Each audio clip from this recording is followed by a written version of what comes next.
Okay, guys, we are live. So for those listening at home, welcome to the Dungeon Musings YouTube channel. My name is Kevin Madison, and I will be your friendly Dungeon Master this evening, or this afternoon, or this morning, wherever this finds you, whenever this finds you. Today, we are carrying on with our quarantine campaign, playing Advanced Dungeons & Dragons 2nd Edition, playing through Wizards of the Coast's Legacy of the Crystal Shard campaign. Now, I will say as well, too, that at the time when we started this campaign, one of the other products that is having a pretty heavy influence on our game now was not even a twinkle in Wizards of the Coast's eye. But over the course of the quarantine, we've seen Icewind Dale, Rime of the Frost Maiden be released. And I've been incorporating some stuff from this into the campaign as we go along, too. And we will continue to do that because there's a lot of great stuff in here. I haven't put this warning in before, but if you intend to play this campaign, then there will be spoilers for this. I'm changing stuff to fit my own sensibilities and our campaign, but if you are intending to play that, I don't want you to inadvertently have things spoiled for you, so just be warned that that's going on. If that isn't a problem, then welcome to the session. Let me introduce you to our Quarantine Crusaders themselves. First up, I have Mo. Why don't you tell us who you are, who you're playing, and what level are you currently? Hi, I'm Morris. I'm playing Thomas Branner, who is a 6th level fighter, and 7th is approaching. Nice. Excellent. Next up is John. Hey everyone, I am John. I am playing Falconel Hawkfriend. He is your lovable Falconel Ranger of 6th level, and I believe he just became a 6th level specialty priest of Soul in our last session. Nice, very nice. And last but not least, making his triumphant return is Brandon. Yeah, hello, I'm Brandon. I'm playing Grim Buckman. He is a 3rd level wizard, so he'll be spending a lot of time hiding behind the fighters here. Mm-hmm. That's sort of the place where the wizards are the best of times anyway. That's true. But That's true, yeah. One of the upsides to it too, having gone through this with having to replace characters in our Ash game a couple of times now, with how much XP the characters get per session on average now too, like you catch up very, very quickly. Yeah, I think I'm almost pretty close to 4th anyway. Oh, fantastic. Yeah, because I think like last session alone, the guys got 2,000-ish or 1,000 something. So like, yeah. But anyway, so here's what we're going to make a small revision to what happened last session. Last session, why don't we leave first with Tom and John? Why don't you tell us... or Tom and John, give me character, Mo and John. Guys, what happened last session? Because we had an eventful one. Yes. You want to take it, Tom, or shall I? Yeah, I'll do it. Right, we had an interesting trek to our sort of new. We decided we wanted to take a slightly roundabout route with the help of our new friend, the Werebear. Yes. And you made a new ally in the form of a clan of the bear, ragged werebear. Yeah. So we had an interesting encounter with more of the frozen walkers. Sorry, cold light walkers. Yep. Which was a bit touch and go there, but we didn't get swamped like the last combat we had. And then, moving on, we had some fun and games getting everyone over iced rivers. Luckily, no one fell in anywhere. And then we had a nice blizzard. We then decided to take refuge. We found a cave. So one of the things you may be confusing 2 sessions ago with last session. Last session, you guys didn't fight cold light walkers. You faced a pack of... black ice berserkers. Yes. Yes, which we disposed of. Mm-hmm. I'm saying we got caught in a blizzard after that as we were traveling, and we decided to take refuge in a cave we found. At the back of the cave, there was a hole that led down, and after recovering from the cold and icy winds outside, we went down and found ourselves in a building, which, strangely enough, appears to be upside down. Mm-hmm. We've started exploring it, and we have found another tunnel down, and we're presuming that this is leading upwards into what was a tower or a building of some description. Mm-hmm. Quite how it's upside down, we have no idea. So what we're going to start with, guys, is with a little bit of a flashback. So what our flashback is with a lone character kind of tromping their way along through the wastes, a big cloak thrown up around their shoulders, and they seem to be, as they're stomping along, we can see the trackless waste stretching before them. We can see the to the south where they're headed, the towering and grim spine of the world mountains. And though the winds swirl around this character, and though they stand alone on this, they stop at one point and they draw something out from within their within the heavy furs that they are wearing, and it's some kind of unusual guiding. Like it honestly looks like a tiny version of like an Astrolabe. And the character holds it up and kind of studies it and looks around and then stuffs it away. We then see this figure stomping their way through a gap between two different sweeping mountains. And this character continues following along until this figure stands before the same cleft in the ice that we saw yesterday, that you guys took refuge in. This character makes their way in, and we can see that once they get inside, they bring their Astrolabe out again. They can see that it points in a certain direction. They stuff it away, light a torch, and carry their way down. We see them walking singly down this corridor, and we can see that there are no tracks being left behind, though she is walking through a small layer of frost. This character gets to a certain point, and she could see, we first off see that when there's a hole in the ground, we can see in front of this character there is, hidden behind the ice, a towering cyclopean black wall. And from that wall juts out another piece of this structure that seems to also disappear into the ice above. The torch that this figure is holding can only illuminate part of it, but it seems as if this hole leads directly down in the direction of where that basalt wall hidden behind the glacier is located. This figure goes down onto all fours and carefully, or first pulls the cloak back, and we can see the vibrant red hair of Grim. Grim slides down this, and I think where we pick up is we see a couple of days worth of Grim, camping down here. The room that we're in right now is looks like it was once a library. Just bear with me a moment here. I'll refresh everyone's memory for what's in here. Did I mention the Yeti, the undead Yeti? I can't remember. No. It's made a friend. So, tall bookshelves affixed to the outer wall, which have spilled their contents onto the ceiling, now turned floor. A large table lies on its side, one leg broken. A 5-foot wide tunnel in the floor to the east leads down. And across the floor, there's a bunch of books that are spread. Grim has a look. We see Grim crawl in here. This is, as Mo said, all upside down, Brandon. The ceiling from the floor up to where the doors are is 4 feet tall, and then the doors themselves are 8 feet tall. We see a montage of you looking through these books in here, like just looking as if you found hidden treasure, and you're paging through these things. And you've got a small light that's burning in you. You've been, you're eating some food and whatnot.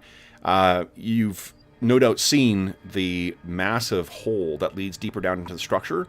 But after the first sound that you heard from down there, you decided that best to decide what treasures we have here first before we go on. So it may not be, it may not be or it may have came as a bit of a surprise to you when you suddenly heard things moving and talking outside of the door, outside of where you were. So what you did is, grabbing your supplies and whatnot, you went and hid over here. Unfortunately, when our heroes first made their inspection of this room, they did not actually go in. So someone left, and you heard people talking, and you thought, like, wait, do I recognize that voice? And you weren't quite sure. But what we're doing now is, where we left the session last time was with this door opening and our heroes coming in here. So let's just pick up with Grim. You've heard them coming back in, but as soon as you spy them, I think you would see Falcarol and Tom before they would see you. You would recognize your former traveling companions. Yeah. All right, so I come out of the shadows. Falcarol, Tom! Nice. Save versus death. Yeah, Falcarol, he's gone through a lot of stuff since Saw Grim left. The first thing he does is he's like beating an arrow and pulling it, flipping over, and then lowering it slowly. Grim? Yeah. Oh, what should I say with you? What are you doing here? Well, there's a nasty blizzard, and we found a hole in the wall, and we thought we'd come down here and investigate it while the damn winter goddess is shouting her anger to the skies. And it just happens to lead you to this repository of arcane knowledge, I see. The what? Repository of arcane knowledge, at least that's what I think. And I gesture to all these books I probably had piled up and looked at. So as a refresher, so Grim is has the appearance of a woman, but is actually a man. And the reason that he, what's her preferred pronoun? He's a he. Yeah, okay. He's still going by he. Okay, so his what he goes by, or the reason for that was because he did something to fuss around with his master, right? Yeah. Yep. Yeah. He got cursed trying to steal something. Yeah, it turns out he was able to remember part of it, and he was able to get away with something. The reason that Grim came to these wastes in the first place is because what he'd heard about, obviously there are many different empires that have passed over the many ages that have passed in the Forgotten Realms, but probably the one that stands out most is Netheril, at least as far as wizards are concerned. The Netheril were so powerful they actually damaged the weave of magic, and what you found reference to is a lost city of the Netheril. And you thought, you know what, like, this old fart is just fucking around in his tower. He's not pursuing this stuff. Fine. Better mages than him can do something like that. So I think you had access to an even better guide.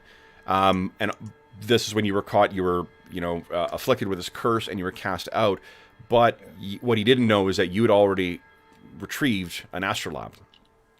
Ah, okay, I like that. Yeah. And the Astrolabe is what brought you here. This is the first thing you found in here. To your perspective, so what you saw, just to bring you up to where everyone else is too, in this room here, there are two upside down, they're not upside down intentionally, but there are two statues hanging down of humans in robes with staves, and you can recognize those as Netherese wizards. I'm going to assume as well, too, that you actually, because as part of your backstory, one of your languages that you've learned, I know we haven't filled out all of those too, you can go ahead and put down Netheril or Netherese. Okay.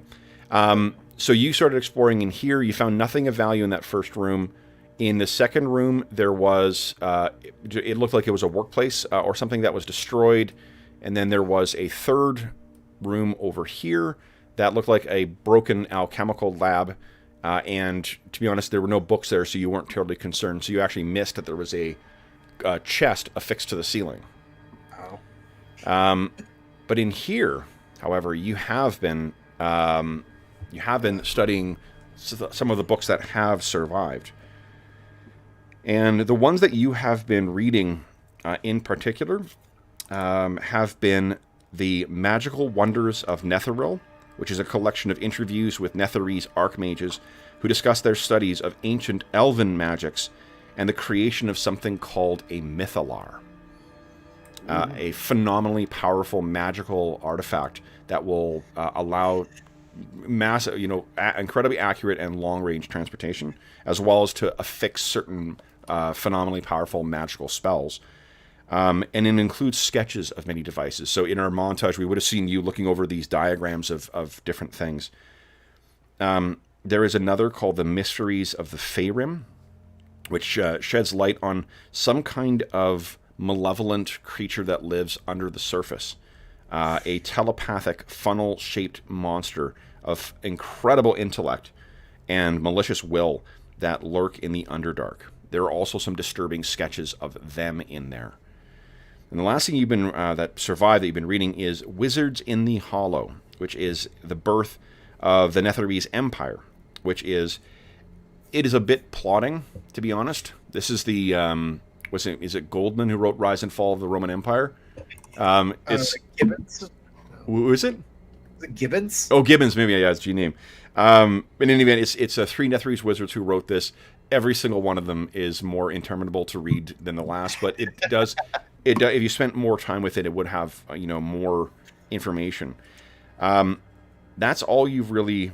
The ones that have. I mean, there certainly are probably others in here as well, and I think that you have also found at least one surviving rudimentary spellbook too. So.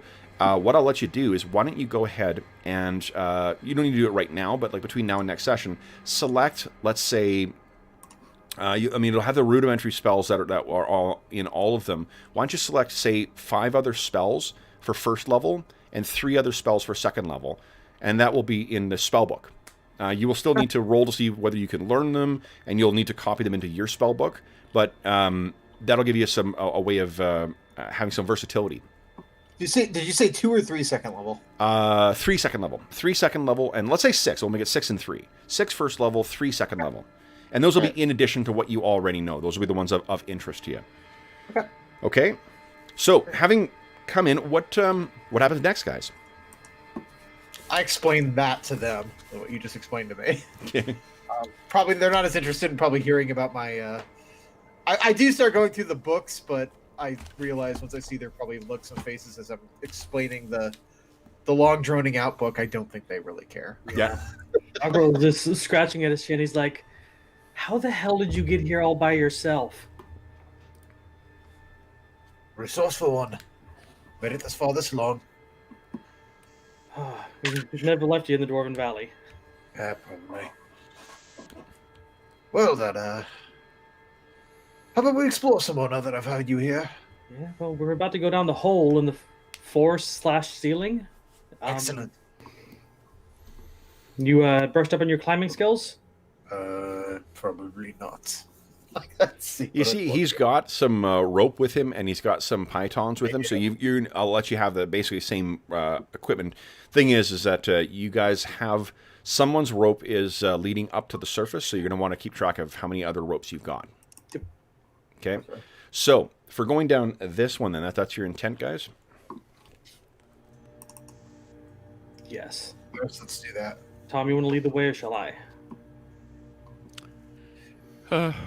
Yeah, I think I'll go first if you're okay. Okay. Okay. I'll help lower him down. I'll send Grim down after you if it's safe. All right. So, who is going down first? Tom, I think. Tom, okay. Right. So Yep. Tom, I remember that Tom and Grim require torches. I put on your tokens that you guys have light around you. I'm assuming that's because you got your torches. So, Tom, Yes. you just carry your torch down. Well, we've got those no, mining we've got helmets. those Oh yeah, the mining helmet. helmets. Okay. So then and how much fuel do you have left for that? I've got 8 refills, and you said each stone burns for 10 hours, so... Okay, so then, yeah, you're good. Yeah, it's something like that. Okay. We used a couple, but we had about 10 to start with. Yeah, the thing is, you can't Yeah, put I them think out 8 though. or 7. So like when you use them like that, that's used. You can't use part of a portion. Yeah. Okay, so Tom, you were the first one down. So you move your token over first here. This is what you come down to. So as you drop down, Tom, and the ceilings here as well too are 12 feet from the ceiling and the hole down to where you are. As you're coming down, you can see to your left there is another hole that leads deeper down into the structure. And in here, this room contains 2 metal cages that are both quite badly damaged. Nearby, there are 2 roughly dug ceilings, where there's the one you came through and there's one in the floor as well too. Narrow windows along the bowed outer wall afford you a glimpse of the earth into which the structure is apparently set. So you get yourself down and you look around. You can see there is a door to the south of where you are. There is another door to the north, and it looks like there's a corridor off to your right. You may need to step forward to see that.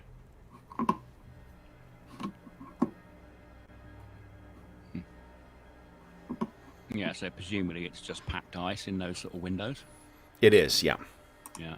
Okay. Oh, well, I'll call back up and briefly describe the room. Okay. Okay. There's some more doors and stuff down here. So if you want to come on down, and we'll explore floor by floor, I think. Okay. So, were there any skeletons in the cages?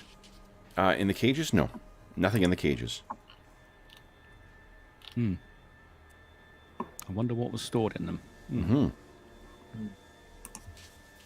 All right. I'll come down. Do I need to make a check or anything? Nope. If you're using your rope, leave her. Yep. I'm not really interested in just having damage from a fall, so Fair enough. So you slowly make your way down. Now you are down in the structure as well. Leaving Falcro, you up alone. Mm-hmm. Tom, you know what? Actually, forgive me. There is something in one of the caves. In one of the cages. But the cage is covered in, it's so damaged you're going to have to move it a bit to get a sense of what it is. Okay, I'll do that then while the others are coming down. So Sure. assume it's that one. Yeah. And So almost I'll as clear off soon as the you debris. hit the cage, the solders that were holding this thing together were quite damaged. And it breaks apart and hits the ground. Falcro, you hear the sound of metal hitting the ground from below you.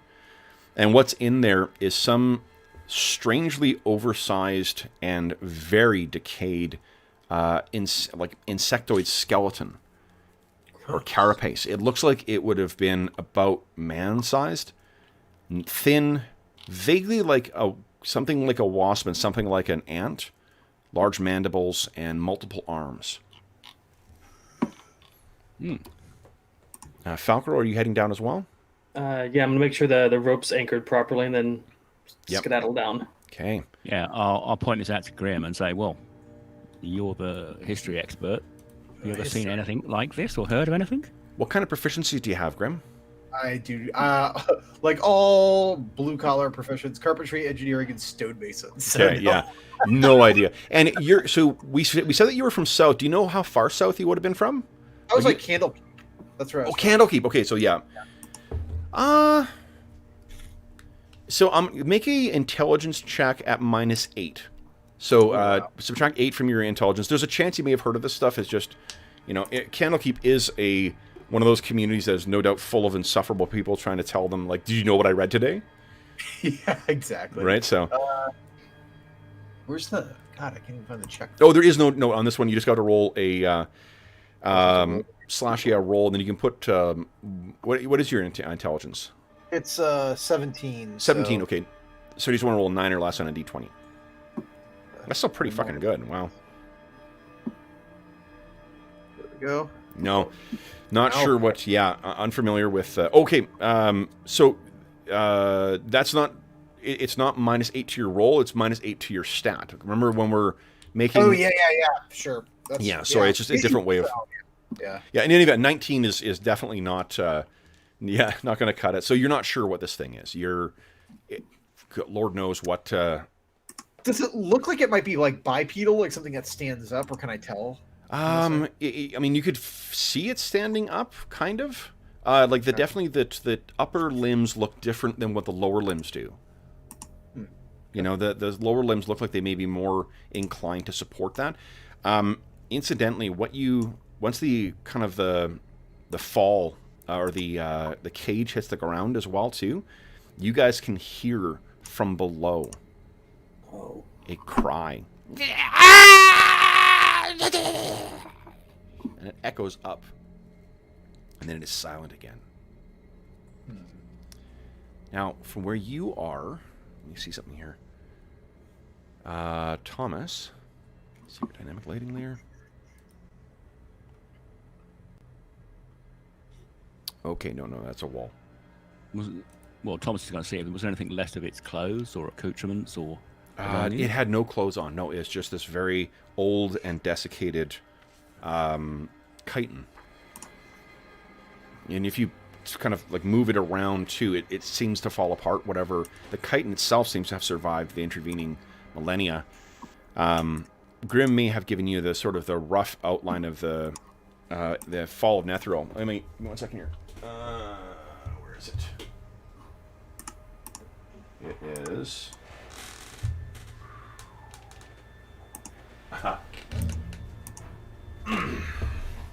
My grand history of the realms. It makes some justify some this. I just want to. I'm not going to go into great detail with it. I just want to know what when Netheril fell. Because I think it's. Let's see here. I think it was 10,000 years ago, but let's see, Age of Humanity.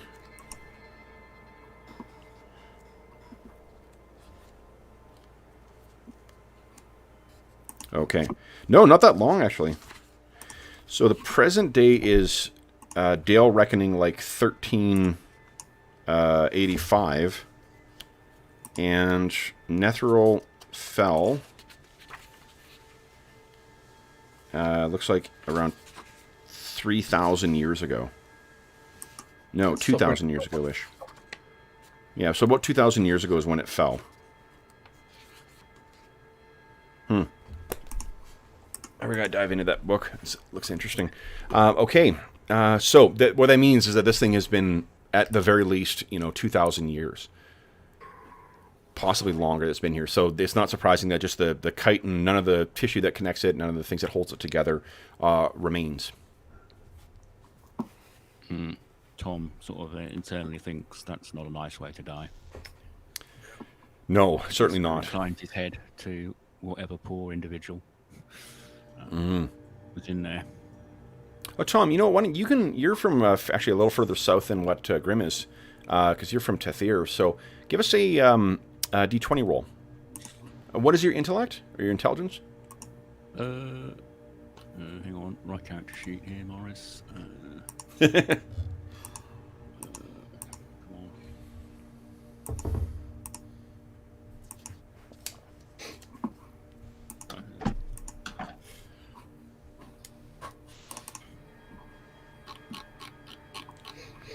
on. 14.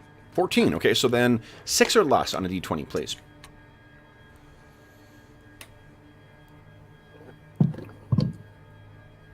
Let's see how you do. Come on. Nice. So, you know what? I mean, Tom, I think you would know this as well, too. Grim's, maybe like studying the chitin of this, like, what is this thing?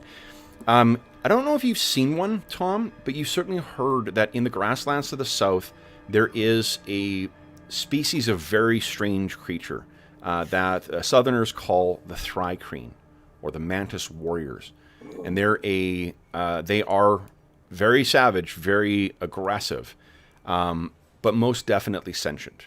So your thoughts that this may have been a living thing trapped in here, and that died in here, if not in the whatever cataclysm befell this place, it definitely would have been a sentient thing.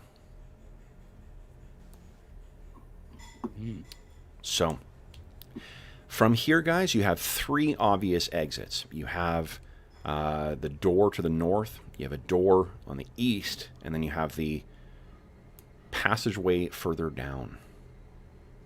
Yeah, Falco was worried about the passageway further down that we heard the screaming, the cry from. Yep. Yeah. Is anything big enough to cover that hole up briefly?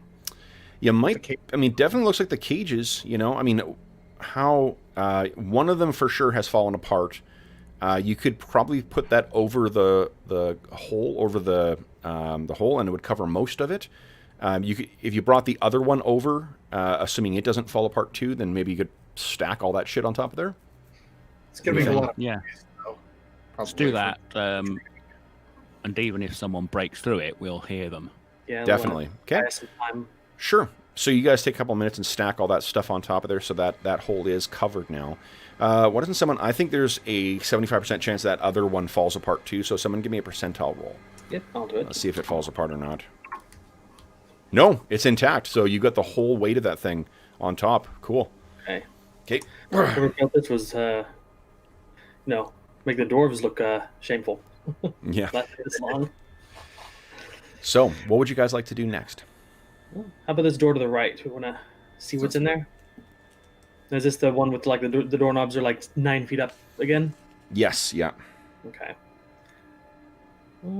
Well, maybe if Tom gives you a boost up, you can open it. Sounds good. I'm probably the strongest, yeah. Okay. Yeah. So you boost him up. Oh, there we go. All right, guys. So just remember, it was your choice to open the door. Mm-hmm. In 1, 2, 3. What you find, a couple rocks fall out of this. And what's revealed within is a rubble-choked passage, or perhaps staircase.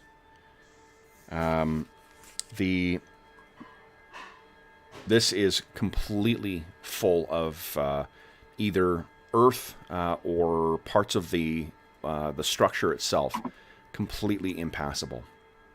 Though this may have led between the levels at some point. Okay. I think this is a bit of dead end, isn't it? Yeah, I don't think anything's coming through there without making a lot of noise too. All right, let's. Someone's never seen oozes. That's true. I don't think this character has an experience with an ooze yet. Well, let's go to the other door then. Okay. Alright. Yeah, if it's the same as the other one, I assume this is symmetrical. So this is like It's must have been a cylindrical building at some stage. some sort of tower. Okay. So, you guys make your way over here. Grim, you spare a cautious look down at the blackness below the hall, and did you hear something move?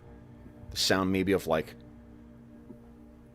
flat skin, a foot or a hand on a surface, kind of a. Down the hole or down the Down the door? hole. The hole.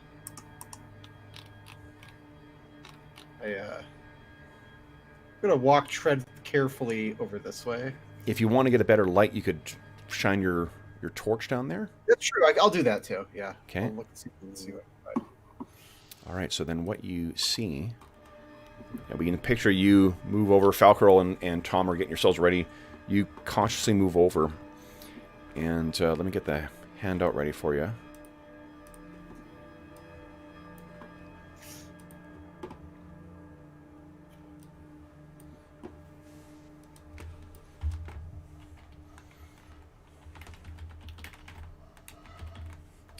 What you see suddenly move out and slam its body up against the metal grate, not moving it at all, is this.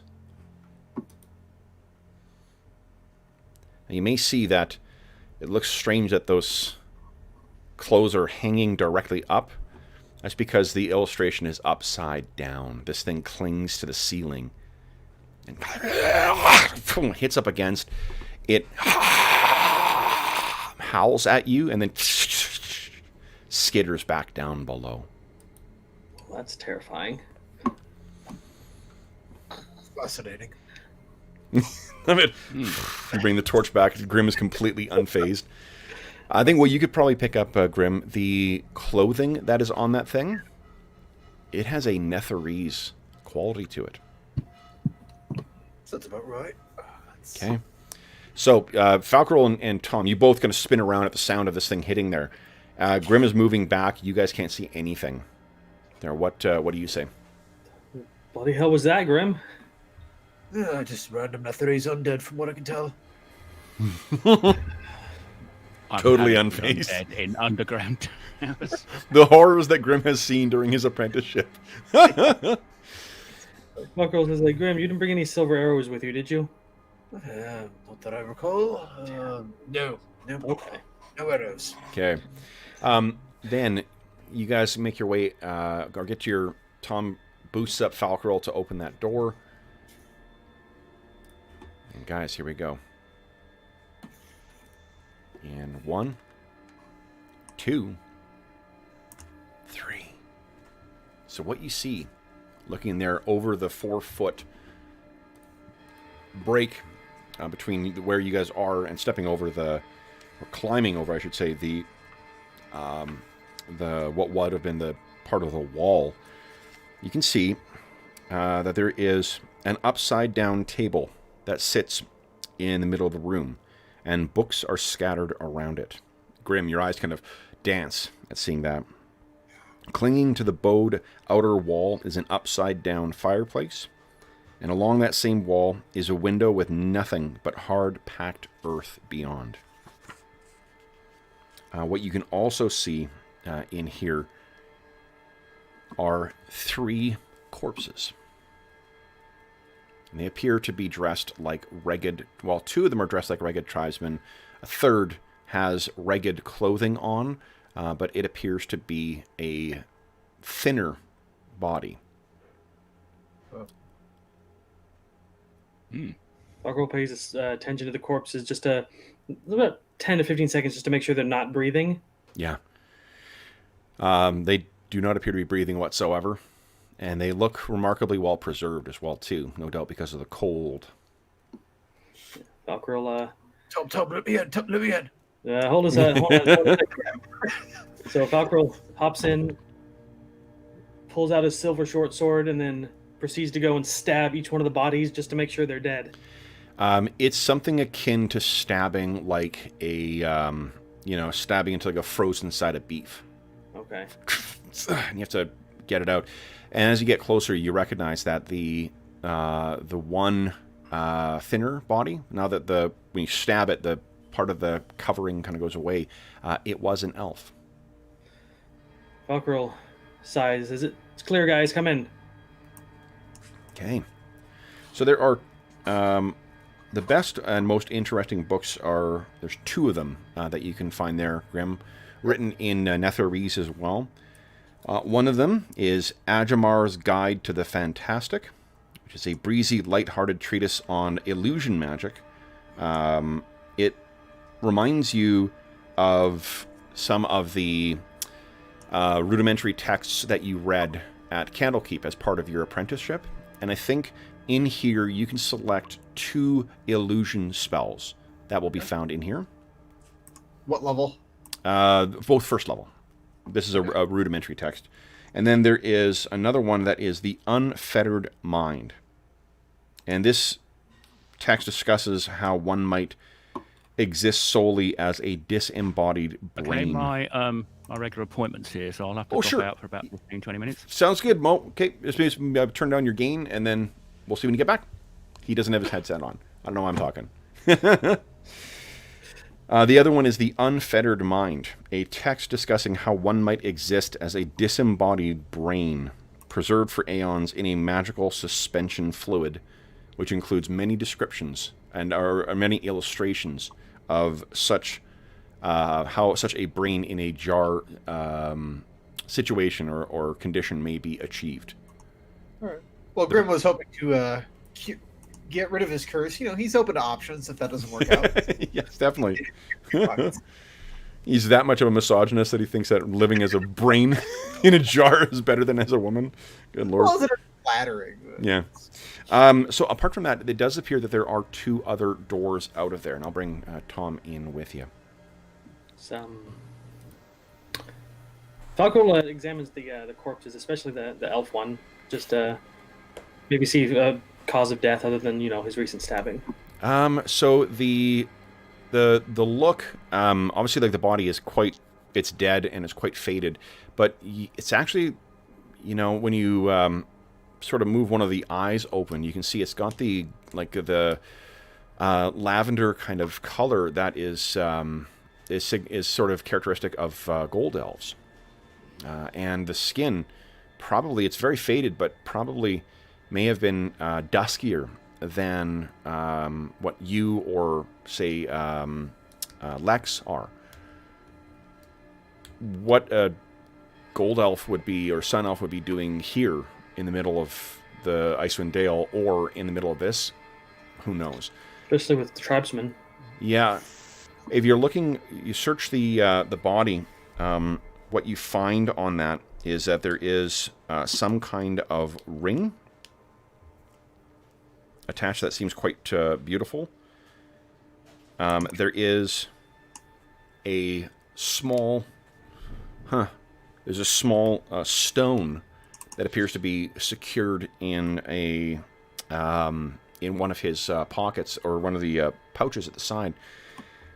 And there is a sword at his waist. A, what do you call it? What do you call it? A longsword. Okay.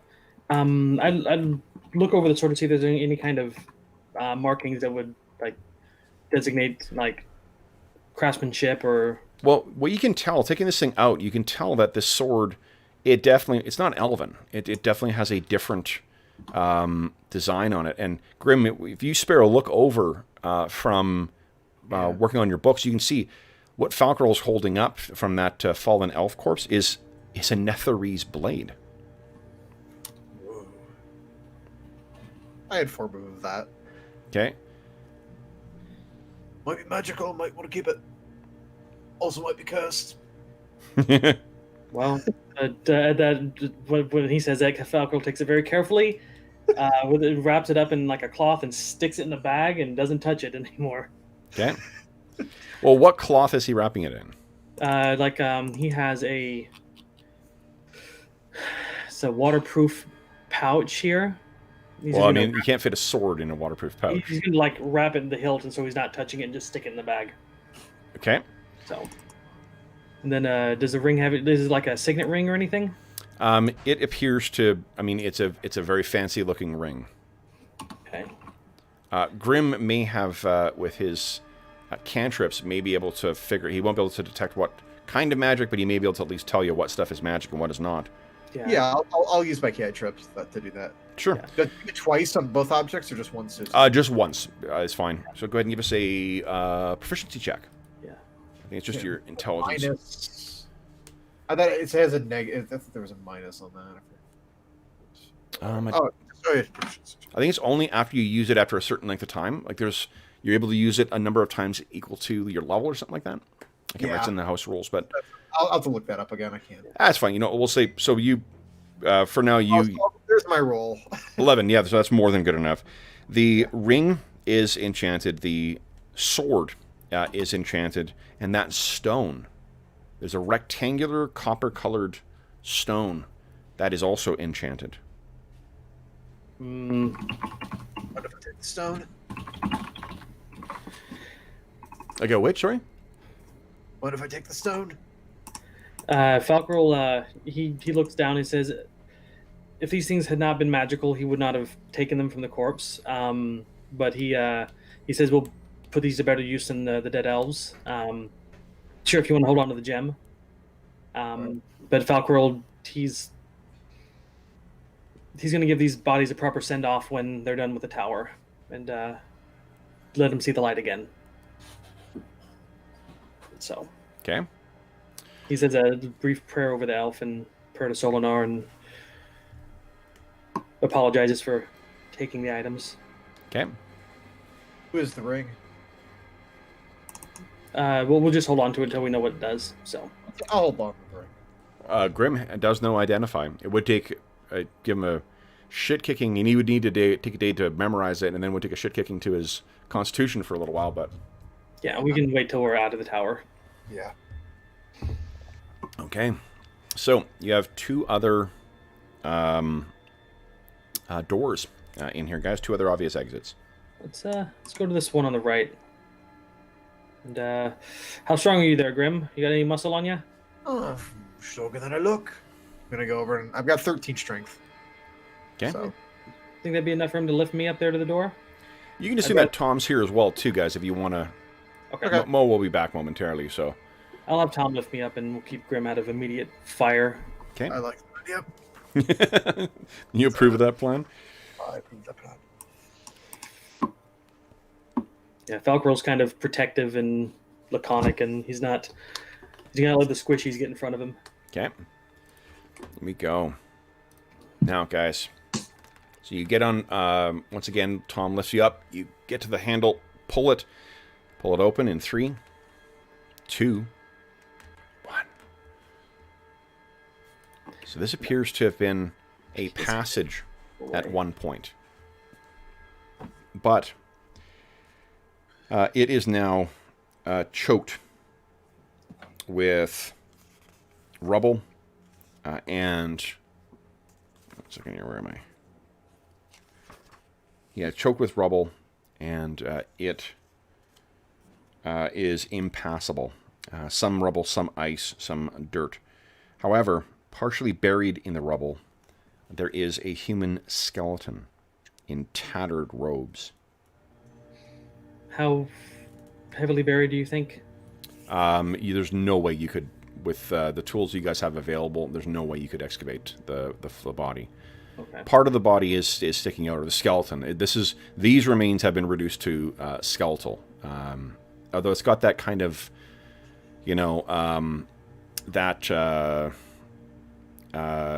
like freeze-dried mummy kind of look to it. I think that corpses in the Arctic have. Okay. So like it looks like that's the stairway that went up or down, and Falcro, it's impassable. give me a wisdom check, will you? Please. Can do.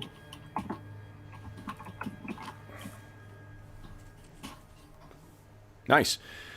So you look down and you can see that one thing that you do notice is the hand is, one of the hands is out. The other one is buried underneath the rubble. This poor soul no doubt died in the whatever cataclysm destroyed this tower. But one of the hands that sticks out, you can see that there is a finger. The ring finger, in fact, is missing. Okay. Huh. I move into the corridor and get as close as I can to it and kind of look at the hand, see if it was maybe bitten off or snapped off or something like that. I don't know if you would be able to know the difference. You've got first aid, right? I do, yes, the healing proficiency. So take a -4 to it, and then make a check. So That's a 50-50 shot. I'll try that. okay. Yeah. Okay. So yeah, no, there's not, there's no indication of like it's a bite mark. It looks like it's been snapped off. Okay. Just a brief glance around the rubble. I don't see it laying anywhere. You actually do. Oh. And there is what looks like a slight discoloration to part of it, as if there was a ring once on there. Okay. So the ring is nowhere to be found, but the finger is off. Yeah.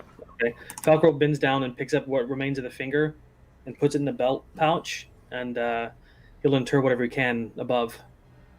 Okay. And he'll head back down. Wait, do you mean you're burying the finger on top?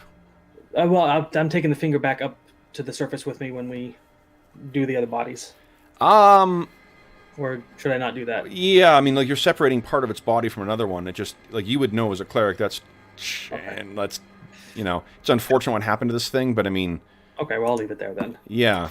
It's also, like, you don't know what faith these things are, and humans, if it is, as he said, and the Netherese don't give two shits about elven gods, so being buried by elven rites, probably, Okay. Yeah. I think Falco will just think You're really being like a being conquistador. down under the. You really are. You're falling into the elven. Like, you less developed savages, I'll show you the way. Follow my god. Yeah. Good lord. We can say he hates being down underground, so Yep. he's projecting that onto everything Brings else. out the worst tendencies. It'd be like fighting ancient Egyptians and saying you got to give them a Christian burial. Yeah. What do you know? You can't take a view. Good lord. Oh my goodness. That's Okay. terrible.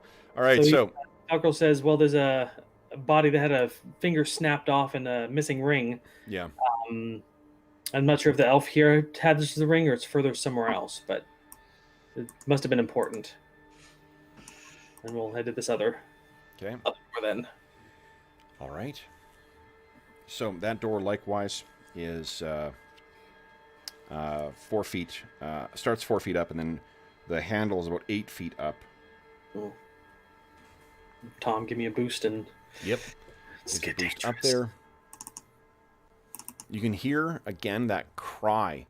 Yeah! Bang! From outside. Grim, you want to shut that door behind you? No problem. I'll shut it. Okay. And I'll, if I can, maybe I'll move this table. Sure. That's a table. I'll move it over there. You know, actually, if you move the table over, it'll be a lot easier to just hop up on the table, hop out the door, too. You're not having to climb 4 feet up. Yeah, let's do that. Yeah. We'll Okay. move the table. Done. All right. Yeah. So you guys move your way over here. Oh, this table's in good condition then. In 1, 2, 3. So, Oh, this doesn't look good. in here, what you find is a fang... No. This room contains the shattered remnants of a desk and some chairs. But as you look in there too, you maybe are leaning in, you turn back to say something, and you realize you can't hear yourself. You can't hear your voice. As soon as you lean into this room, it is utterly and completely silent. Move back out and see if I can talk again. Yep. As soon as you're out. Some sort of magical effect in this room that is dampening sound. Hope we don't have to get any fights in any there. So I peek my head in and look to see if there's any exits or anything glinting on the floor. You're going to have to get in there and look around. There's a lot of detritus in there if you want to try and do a proper search. Okay. Somebody keep an eye on me, because you won't hear me.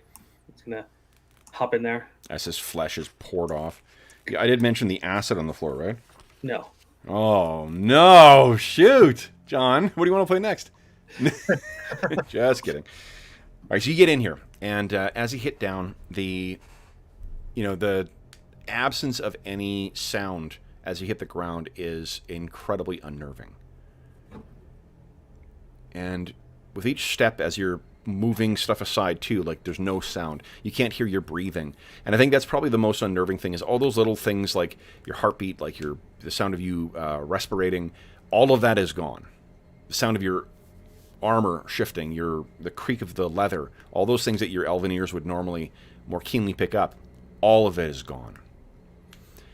But you're looking through this detritus, and the only thing of interest that you find in here was actually there's two things.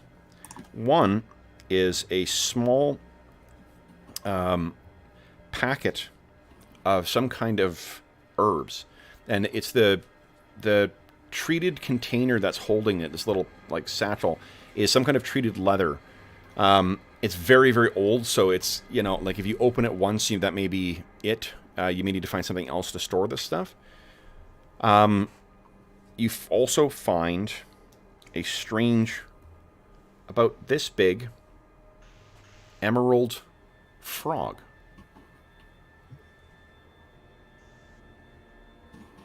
It is like a statuette of some kind. Okay. I'm going to leave this silence room as quickly as possible. You sure? I mentioned what was on the ceiling, didn't I? No. So you get out of that room. He goes, "Ugh. Do not go in there." The lack of sound is, I don't know, extremely unnerving. I can think of a few people that might improve. You So- find anything interesting? I did find an emerald statuette of a frog. All I'll show right. it to him. And then this packet of herbs, I think. It smells like herbs. But the leather's old, and if we open it, So if you... I'm going to use my detect magic cantrip thing to see. Sure. Well, this you don't even need to actually. So for the, let's make a roll for the tech cantrip for the frog. Okay. Yep. Yep. It's there's definitely a magical aura around that. It's got a. Well, I guess you wouldn't know what yet. But the herbs though, they also have a vague. Faint test them, and I'm going to treat them just like I would a potion, in the sense of like if you kind of like sniff or like taste a tiny bit of it, then you'll be able to identify what it is. Only a magic user could do this though. All right, I'll do that. Okay. sure. So what this is, you taste this. So the last time you had something like this was when you were, or you've found something like this was back at Candlekeep when you were apprenticing, because what this is. These are dazzling herbs. And what they do is if you consume them, then you get +1 spell for each of each level that you can cast that lasts for 1 turn. So it's a way of hypercharging kind of your magical abilities for about 10 minutes. And in this pouch, there's enough for 3 doses. Okay. That works for arcane casters, right? That works for arcane or for divine casters. I think Divine casters, I think, typically don't make use of it because it's kind of, it may be seen as cheating your god. Falcor has no interest in it. Okay. Oh, all right, I'll take it. Yeah, no, it's kind of like a magic school, like Ritalin kind of stuff. So for every, I get to cast another spell. Yeah, so if you took it, then what you'd get is you'd get one first level. So you can cast first and second level spells. So you'd get 1 first level spell, 1 second level spell, but you have to cast those spells within 1 turn. Okay, and it's the one I have to already have prepared, right? No. Yeah, anything from your spell book. And it needs to be something in your spell book, something that you're actually capable of casting. Sure. that's handy. That is handy. I like that. Welcome back, Tom. Thank you. Okay. So, and the frog, yes, the frog definitely has a magical aura to it as well.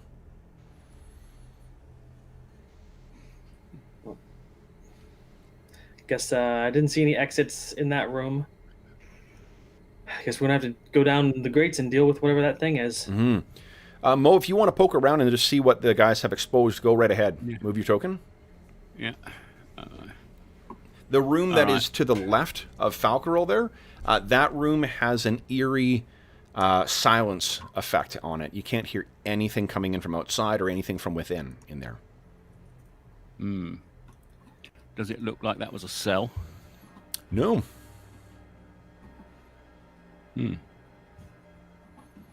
What they found in there, though, was some kind of magical little, like, emerald frog statuette and a little, like, baggie of a magical kind of herb that can give you short-term spell boosts. Oh, useful.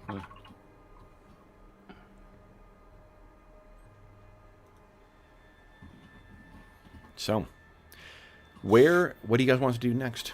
You haven't heard a set screech from outside in a little while, but...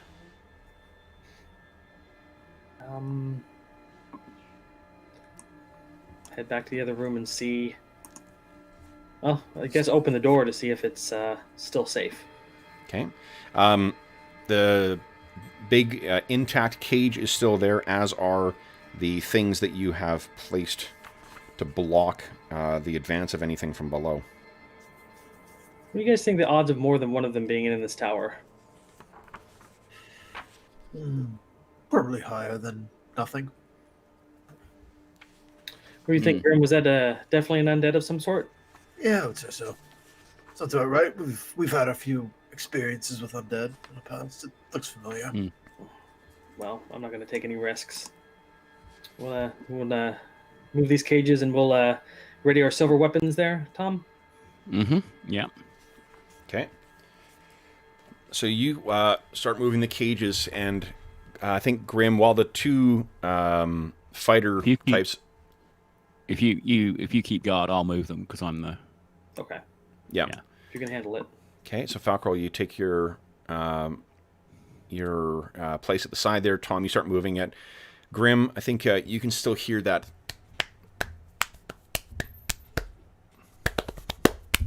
sound from down below in the darkness, somewhere beyond where your torch can reach, as if something's skittering along the surface. Hey, ugly bastard, we're still up here. Well, that was direct. Okay. Let's do it later. I'll point the helmet lamp down the hole. And you see, once again,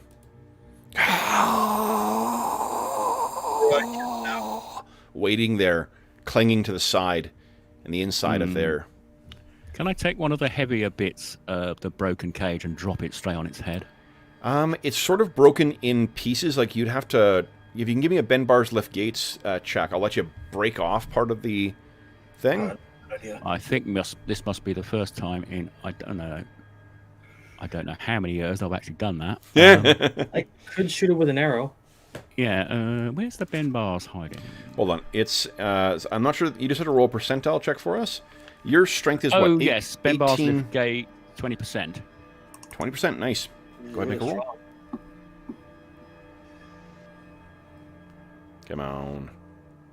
Ooh, we No, did it. I know. 20%, so you need to roll a D100 percentile dice, not a... No. Oh, I'm no, in hey. request mode there. Yeah. Go ahead and give us a Okay. percentile. Give us a percentile check there, Mo. Oh, sorry, yes. Yeah, it's not D20. It's yeah, wrong edition. There we go. Nice. Yeah, so good. you actually you wrench off part of it, and then what do you do? Yeah, I think I'm going to put it out of its misery. I'll just drop it straight down. Okay, go ahead and give me a D20 roll. Out of its misery. Okay, so it's not quite. You very nearly hit it, but it's so agile and again, like attached to the side, it kind of skitters to the side, but it definitely gets the message, and it skitters back down. You hear the sound of clang as that chunk of metal hits the surface below, or hits the side of the tunnel and hits the surface below. And then you guys hear a voice that speaks up, and it's a language that neither Thomas or Falcor will understand. So it's this kind of echoey, far off kind of sound. Da Sufta!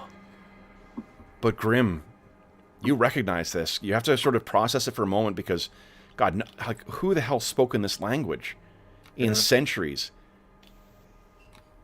It's Netherese. And what it just asked is, who goes there? Guys, let's take our mid-session break. Okay. Just flying by. Holy cow. Yeah. Yeah, I was surprised. I was like, really? That's all right. All right. Okay, so for those listening at home, we will, we'll be back momentarily. Just going to take a 5-minute break, and then we'll check in with chat, and then we will see what lurks below. So, back momentarily, folks.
Ugh. So did you get a new microphone, John? I did. Okay, I can tell because you sound different.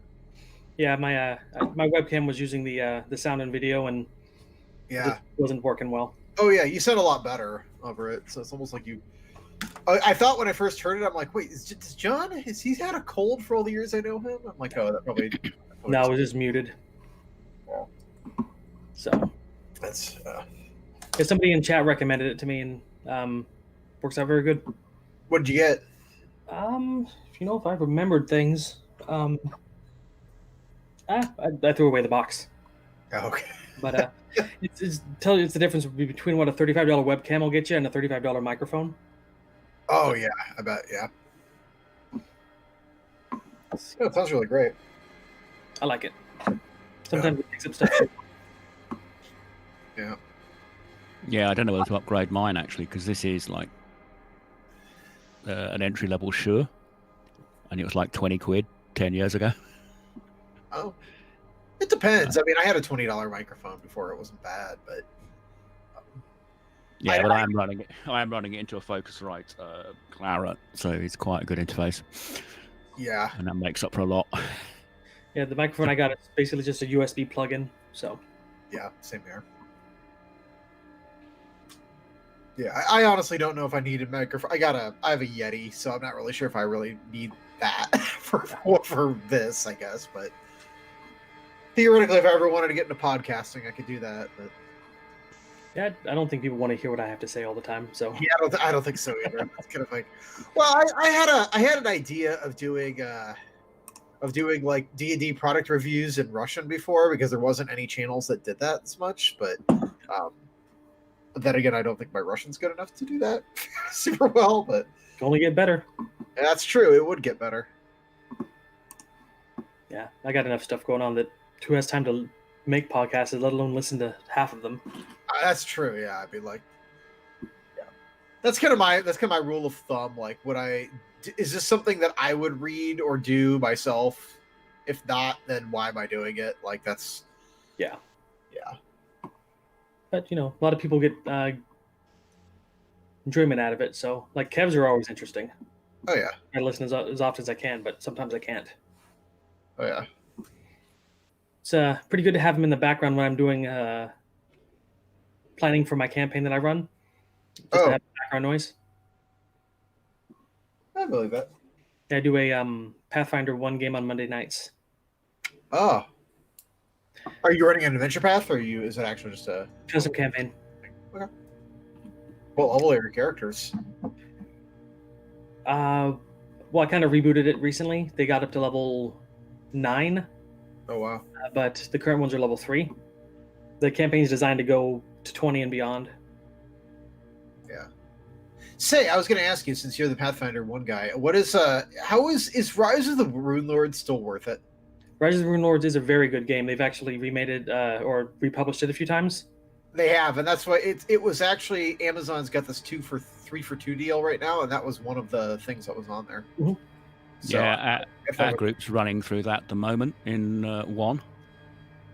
I'm really liking the Tyrant's Grasp game we're going through, even though it seems to be made for advanced players, because some of the things you fight in there are just no.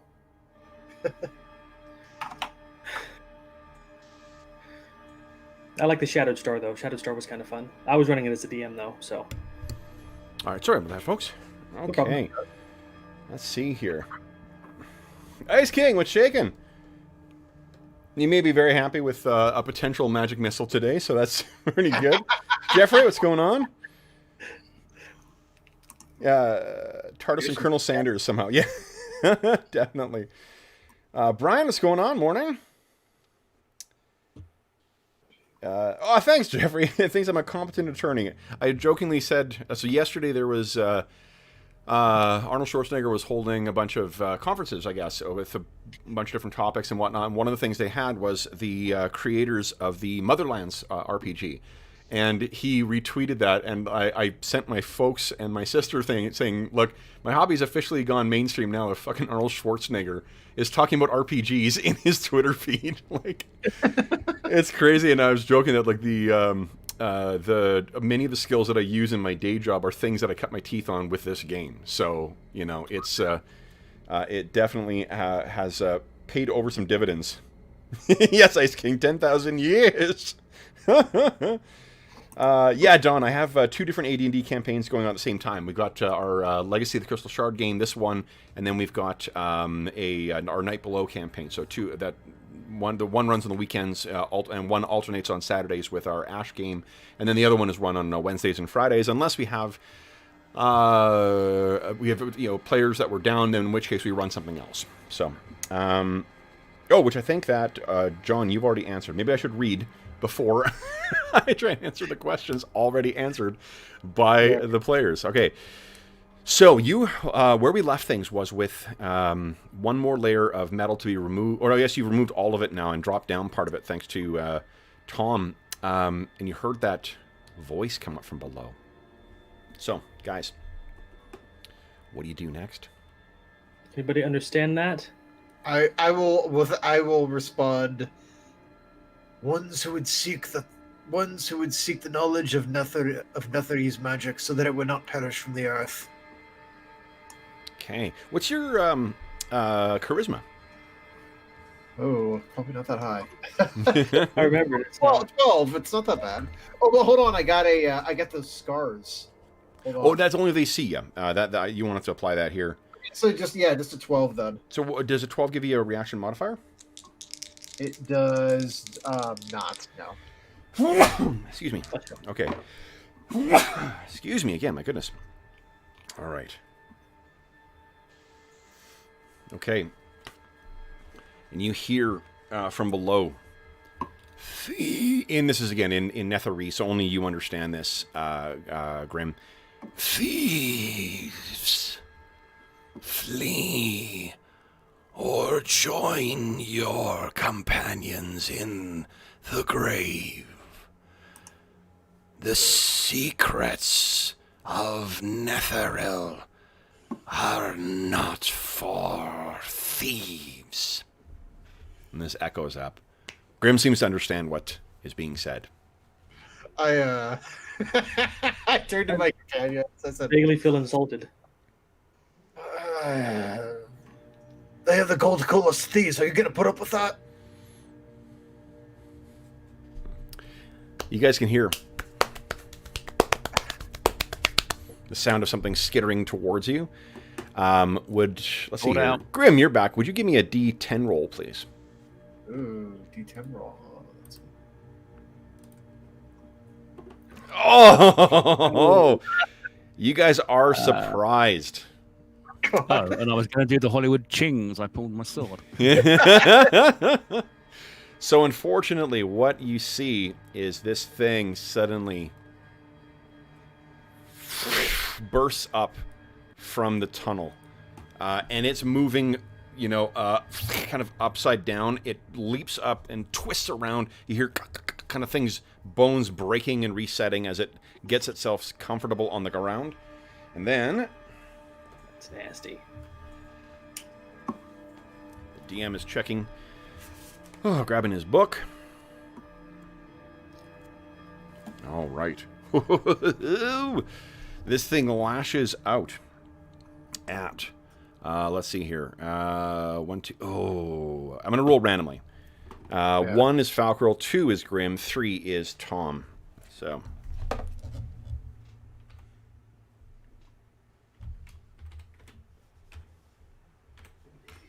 Let's see. Oh, no, I rolled 1d36. That's wrong. Madison. Here we go.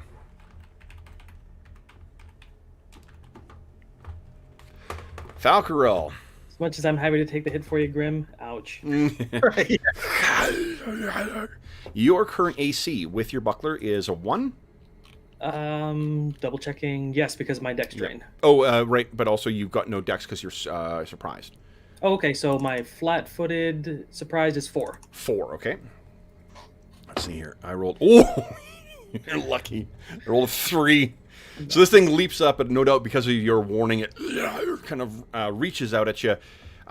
You can feel there is a unholy aura that surrounds this thing. You do not want it to touch you for sure. And hits on the ground like that spider web kind of thing that it, or the hunched over, like a quadrupedal creature that appears in the illustration. And it mutters something at you. And you guys do not need a translation from Netherese, because what it is saying is... Decide what you're doing this round, guys, because Brandon's going to roll initiative for us. So everyone decide what you're doing this round.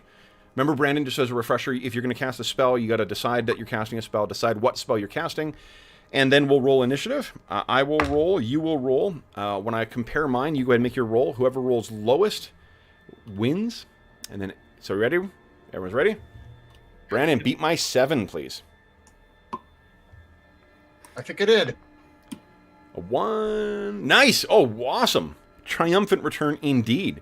All right, so then I'm not acting until a 10, guys. So add whatever speed of whatever you're doing. Awesome. Okay, so Falcro, you're up first on a 4. What are you doing?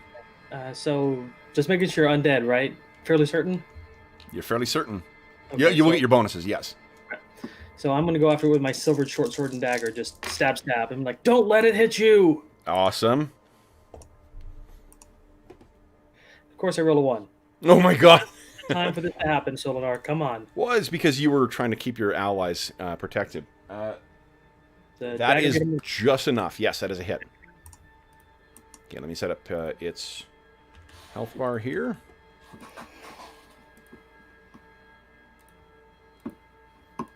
And This cage down here, is it still there, or did we move it out of the way? I'm assuming you moved it out of the way. Okay, so I'm It's gonna mostly fallen apart anyway. step down there and Okay, try to you guys can see the health bar? Yeah. Awesome. Okay, 4 points of damage. All right. Okay, so you stab into this thing. Actually, let me get rid of the illustration, and I'll zoom in here. Whoop, boo, boo, boo. There we go. Okay, so next up is Grim. What do you got on deck here, Grim? All right, I've got my magical quarterstaff of the Delvers that I've never gotten to use yet, so I'm going to use it now. Okay, what does it do? It is a +3 quarterstaff, and it gets a +6 on a hit. Oh, the So striking. yeah, it's just I remember Okay, so that. remember to keep track of your Yeah. charges, because it does expend charges when you're doing yeah, that. it's 20 charges, and 1 charge per hit, Okay. unless I want to spend more damage, which I don't right now. Okay. So Go right ahead. I got to do more. Okay. Oof. We do have Yeesh. point of astonishing fortune. Yeah, that was a 4-year-old there. So, oh, no, it was a 3-year-old. So, There's only one of them. I'm gonna. Wait. I'll let me quickly take a look at the setup for that, because I don't think that rolled properly. Let's see here. This +3 thing for is the- it's a colossal pain in the ass. Like it's Yeah. yeah. If you Okay. click through it quick, it screws up. Attack adjustment +3. Looks like it I worked. think I got it. Let's see here. Did it apply a +3 to the roll? It Yeah, did. I think that's about +3. Yeah, I see 4 it. +3 hits AC, but hold on. That go 20? Yeah, that's right. So why the hell is that so? I'm trying to figure out how you hit a AC of 13. Oh, because you roll a 7. Duh. Okay. Kev, learn how to play your game. My goodness. Okay, so that swing, unfortunately, melee does not seem to be a forte for you. It's Thomas, only a charge on a hit, right? what's that? A charge on a hit, right? On a hit, yes. Yeah. Okay, Okay. Thomas, you're up. Hollywood Shing first, Yep. and then go ahead and make your attack. There we go. Oh, you do have 3 points of astonishing fortune if you want to use one. Yeah, I'll use one because we want to try and get this out and down. We really don't want it to hit us, so. Okay, here we go. Oh, a 9. Shit. Still not good enough. All right. So on its turn, Oh Yeah. no, we're flanking. So that That's- would be that's 7. a 7 still. Yeah, that's not good enough. All right. Then it makes its attack on Falcarol again. Come on. Fucking back-to-back 3s. You're lucky. All right. You sure you want me to not use those dice? Because they're working in your favor today. All right. So then this thing, it lashes out at you, but you're able to keep your distance, no doubt thanks to your elven agility. That is the end of round 1, guys. We're on to round 2. Brandon, you're still kicking my ass with initiative, so everyone decide what you're doing with this round. And then, Brandon, Yep. beat my 3. Oh, that's tall order. Holy crap, Brandon. Nice. Very Holy nice. You're I'm now not- forgiven for the surprise. I'm not until a 6. So first up is Falcarol. What are you doing? He's going after it now that we're flanking. He's like, die, you horrible abomination. Yep. Remember, don't add anything to the bonus. I just adjust its AC. I know. Yeah, okay. Here we go. That's a hit. Go ahead and roll damage. Die. Nice. And dagger. Come on. That's a hit as well. Oh, Solinar, thank you. Nice. Very nice. So you're hacking away at this thing. It's just, obviously it's not living, so the chunks of flesh, the piercing wounds you're dealing to this thing don't seem to be slowing it down yet. Next is Grim. All right. Staff again. Here we go. Come on, staff. Oh, God. Oh my god. If only you had some way of automatically hitting and doing damage. True. What does that say, Ice King? Yes. I can hear Ice King now. All Wait, right. I'll just switch to the Starfinder character and update it quick. Yeah, really. So, so this will be Please simultaneous with the attack. So, Tom, you go ahead and make your attack. Then I will make my attack for the for this creature. Here it goes. Between the undead and my allies. Bring it on. Come on. Nice. Hit. Whoa! Very nice. Okay, so that is a big hit. Go ahead and roll damage. A medium-sized creature. Ooh, that's a favorite round this time. It is. Yeah. 12 points of damage. Holy shit. Jeez. Weapon specialization. Woo. However, this is simultaneous with its attack on Falcarel. Come on. Here we go. Falcarel. Okay, what do I get? I hit an AC 1.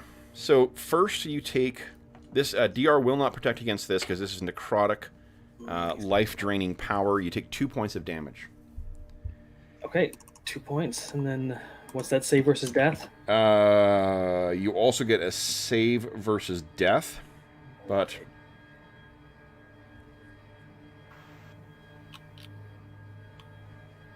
come on. Oh, okay. Save versus death. I heard a button. I'm like, no buttons. Nat 20. Amazing. So that means you only lose 1 point of constitution. Oh, no. Okay. Then it is, if that affects your hit dice calculation, be sure to make that adjustment. I think it does. Okay. Then, Tom, you have your second strike. You've nearly defeated this creature. Go ahead and make your second attack. Minus 6 hit points. Oh, shit. That's a big hit. Tom heard -6 and hit a -6 AC. So go ahead and roll damage. Actually, don't even bother. What does it look like as you defeat this thing? I probably... So, from behind, I shall probably take its head off. And for cinematic effect, it sort of bounces down the hole, I think. Okay. Or alternatively, I'll boot it down the hole. Yep, sounds good. And I'll call down catch. Okay. Now, so I'm just recording the hit dice. You guys have defeated. All right. So that falls down. There's the wet sound of that severed head falls down the floor. And you guys hear nothing else from below. Falcarel, you feel distinctly winded, and I think with your clerical training and your favorite enemy, you know precisely what has happened. Mm-hmm. This thing has siphoned part of your very life force out of you. Well, Tom, looks like we're in the same boat. Mm. Now, what you say we go down and kill its master?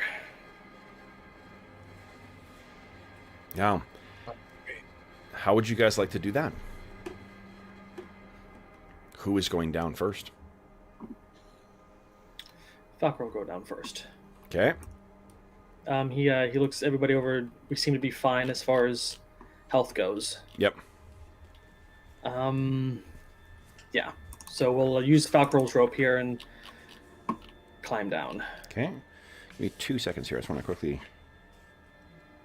Sorry, did we actually search those other bodies, by the way, while I was away? Yes. So who was the non-Ragar?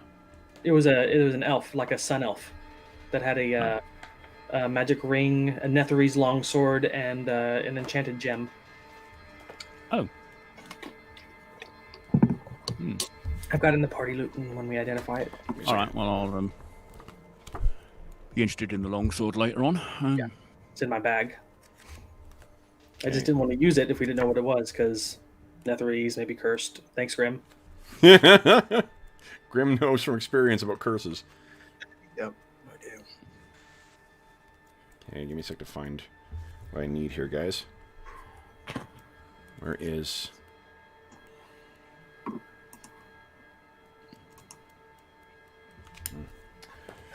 Ice King was like, did I miss the magic missile? I had to step away. He's like, nope, not yet. Not yet. All right. 1 second here. Where is it? Where is it? Where is it?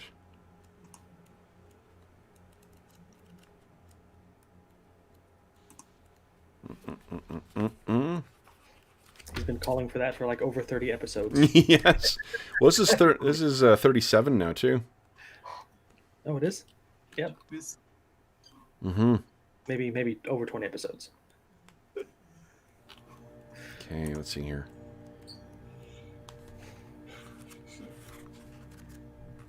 Okay, I'm going to have to look for the stats in a second here. All right, so what you guys see... first, Falcro, you're the first one down. Tell me about what, if any, precautions you take as you're going down this dirt and ice-packed tunnel, Well, all on your own. I don't need a light to actually see because of my elven blood. No, but unfortunately, you will need both hands to make it down here. Mm-hmm. So your bow will be stowed. Yeah, stowed. Luckily, my weapons are light, so they'll be at my belt.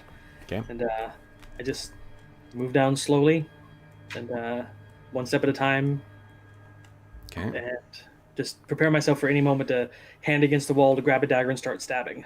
So, Okay.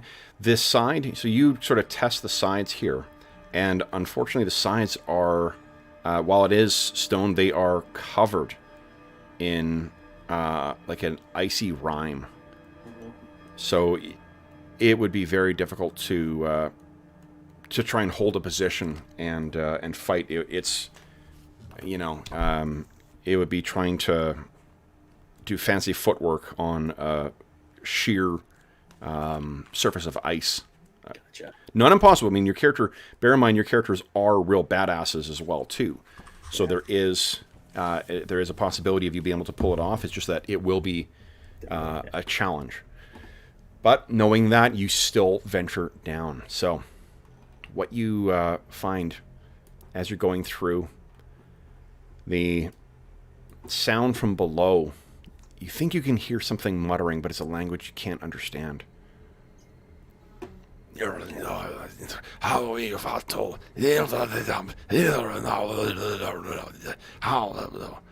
you are in blackness until you come through the ceiling. And this is what you see.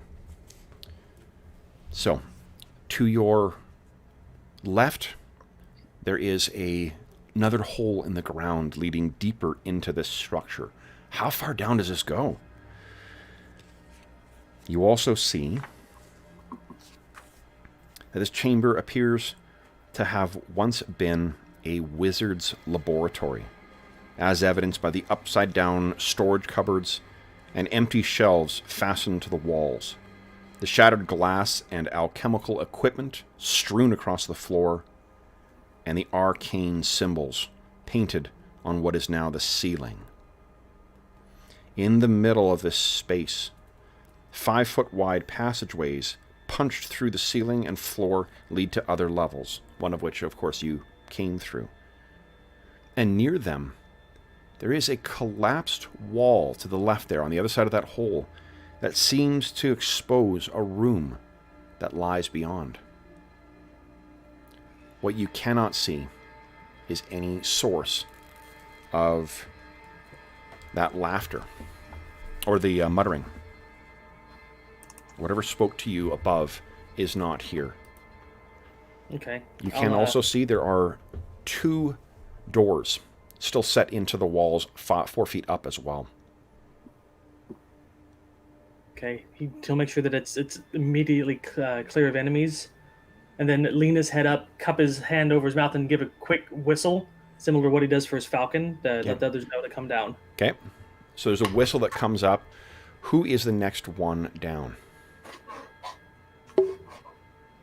I'll go. Okay. Yeah. So Grim, you next hang on to that, and looking at the fallen body of that twisted white, you begin lowering yourself down further into the depths of this, reassuring yourself, no doubt, that the rewards down here, surely they must be worth it. You slide, you're a little more clumsy making your way down here than what Falcarol was, just by virtue of you're less of a martial and physical character. But you make your way down into that same laboratory. And you're able to move yourself to the side. Falcarol, in the time that you're down here too, you hear nothing moving.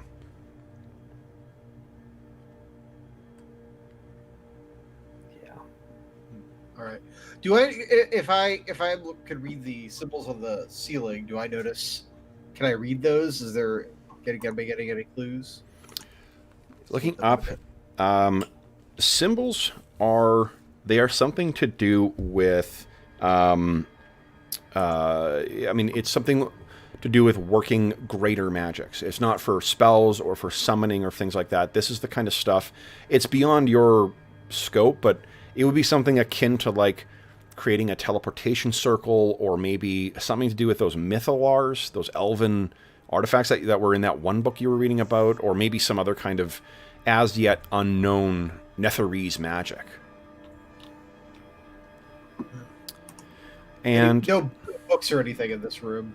In here, if you look around, no, it doesn't appear to be any books, but the wall is collapsed forward, and there actually may be something of interest to you in there. So if you look, if you go up to stand adjacent to where Falcarel is, you can see in on that door to the side. And in there, there is a stone altar that is attached to the ceiling on this other side of this semicircled room. And there is an 8-pointed star carved into the eastern face. So in the face that's facing you of the altar. Right in the... I'm not sure... Oh, you guys can't see that. Let me move something from the DM layer. Here we go. There you go. You guys can see that now, right? Okay, yep. Yeah, that's where the... located above you, that's where the altar is.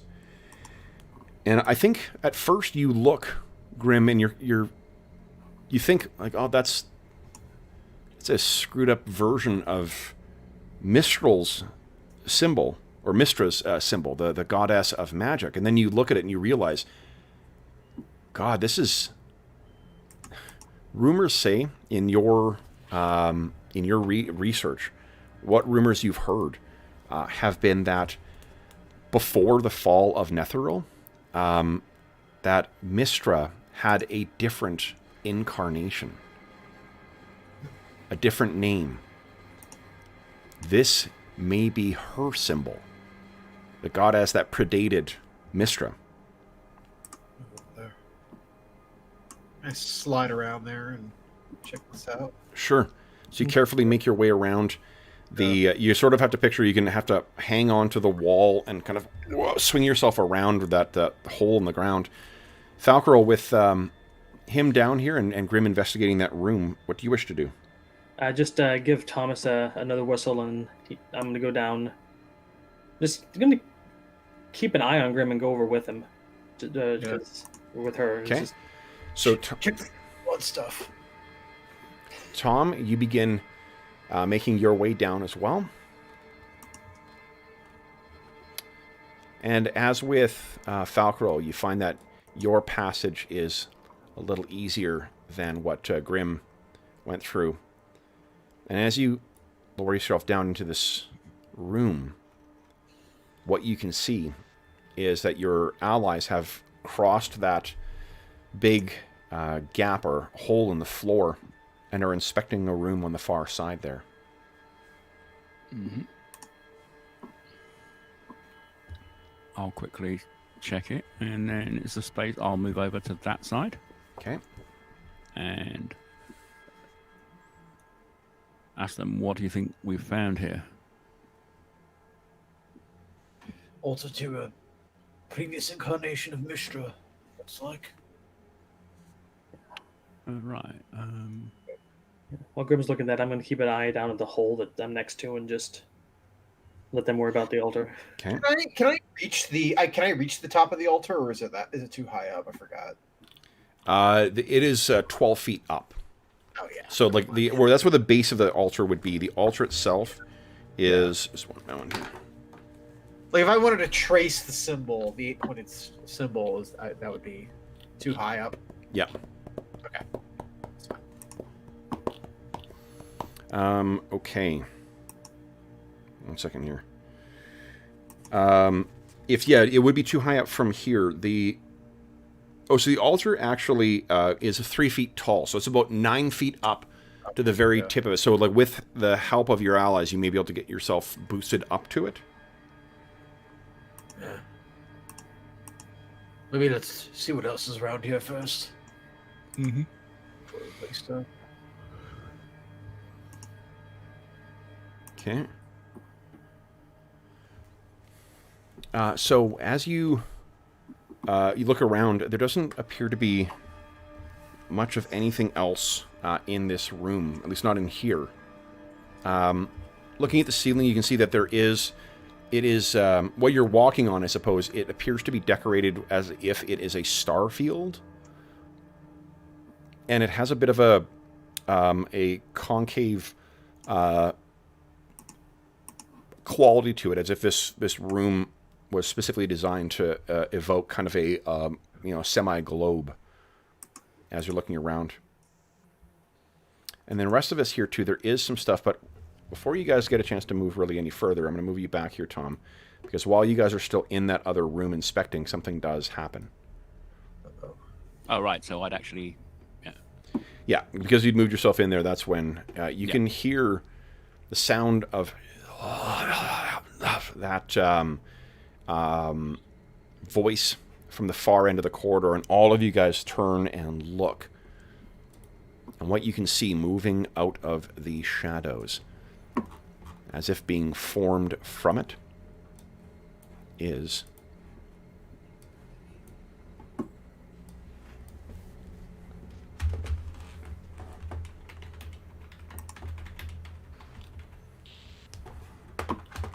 this, guys.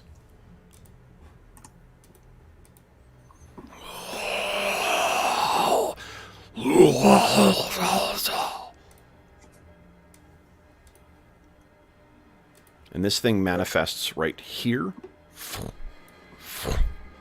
Strides forward, and what it says is, "Thieves!" And it gestures. And there's this little mote of light that is traveling towards you guys. And Grim, you have a split second to see it, and you realize what is about to happen. Now, Falcarel. Mm-hmm. I need a second here to grab. Oh, because I need to refresh my memory as to how something works. Yes, okay, so this is in here. Yeah.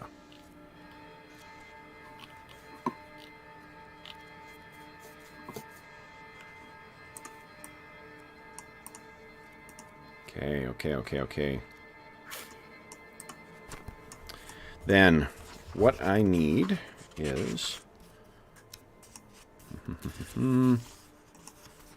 to find the thing. Yes, here we go.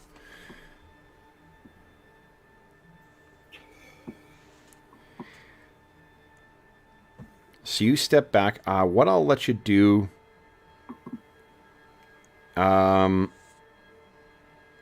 Falcarel, why don't you give me a save versus breath weapon, please? Or save versus spells. Okay. You want to Astonishing Fortune that? Probably. Okay. Does this look anything like the fireball I've been subject to before? Oh, yeah. Oh, These jeez. things. Nope. Fuck. All right. So, here's what happens, Falcarel. You have the option of being subject to the fireball only yourself, or allowing all of your allies to be affected and you get an automatic successful save. I'm not that kind of person. If that's a fireball and he knows it's coming and is going to hit his allies, he's going to leap to it. Okay, so what actually happens is you think that for a moment, and instinctively your hand goes to that sword that you recovered from that elf, and you grab it, and for some reason the fireball, it goes off in here, but all of the fire is directed in Falcarel's direction. So, Falcarel, you take... Let's see here. Falcarel is protective, so... Only 6 points of damage. The gods favor you. Holy shit! So this washes over you. And then it's gone as suddenly as it seemed to have emerged. And you can see that this thing at the end sort of... It jerks back in surprise as if shocked by what has transpired. You guys are all shocked as well, too. Grim, you know what a fireball should do. You should be a charred skeleton at this point.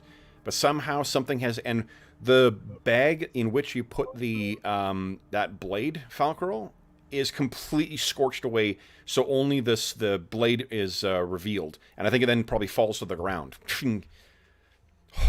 Guys, I'm going to roll surprise for this thing. Let's roll surprise for you guys. Who wants to roll surprise? I'll do it. Okay. I have good news for you. It is surprised. So you guys get a surprise round. Now, as a reminder, the way surprise rounds work in AD&D, you cannot cast a spell, but you guys can do other things. You can move, you can attack, whatever. So this is on our surprise round, and it doesn't count towards the scaling up to multiple attacks. What do you guys want to do? You guys get to act before this thing goes. It's sort of... And you realize this thing is not quite corporeal. What are you doing? Do you have a token up for it? Yeah, you just can't see it because of your location. I can't see it, yeah. Right there. Yeah. Falcarel he just looks at himself because, you know, he's somewhat surprised, but he just bends down and grabs the handle in his right hand to that sword and lifts it up. Yep. And can I move during surprise round? You could move half of your combat move. Okay. Yeah, I'll let you do that. He just leaps over the hole and goes at this thing. He's not Okay. going to attack it, but that's it. A 5 foot jump is fine. Okay, so you leap over and run a race over there. What about Grim and Tom? What do you guys want to do? All right. I'm gonna get across there as far as I can. I always forget how movement works in this. Every second square costs double on diagonal. Oh, okay. Well, Otherwise, you one, have... so if you're just moving, you can move up to 8 squares. 2. Okay, so I can get up to him too. Yep. All right. I'm gonna swing at him if I can with my staff. Okay. And go ahead. Do you have... Let's see here. 1, 2, 3, 4, 5. Yeah, you not have enough movement to get there and attack because Falcarel got in your way, to be honest. Oh, that's fine. But Tom, what are you doing? Yeah, I'm going to... Longsword speed 5, isn't it? 5, Speed 5, correct. 10, 15, jumping over. Okay. So I can't really get at him because the others are... You can crammed move in here. through. You can move through allied squares. Remember? That's right. So that was 3, 4. Yeah. If all you're doing is moving, you can try and get yourself in position, and then Yeah. just hope that you guys will go off before. Yeah, so I can presumably get round to there, actually. Yep. Okay. Yeah. Cool. All right. So then, guys, we're on to round 1. Let's see here. Brandon, you are still winning I'll say initiative. for him, so this looks like it was the work experience lad in the magical world. So then, guys, let's hear. Brandon, everyone decide what you're doing for this first round, and then whoop, shit. How about I settle down? Well, thank God that's a jack dice. That was a 2. So we roll here. All right, Brandon. Beat my 4. Ooh. All right. But So then I am... Okay, so here, guys. One other thing. As you guys are moving in there, once you're within 10 feet of this thing, you begin to feel tingling in your extremities, as if your bodies are beginning to fall asleep. You guys each suffer -1 on all attack rolls. Okay. Okay. It's not a fear effect, is it? It is not a fear effect, no. Okay. Then...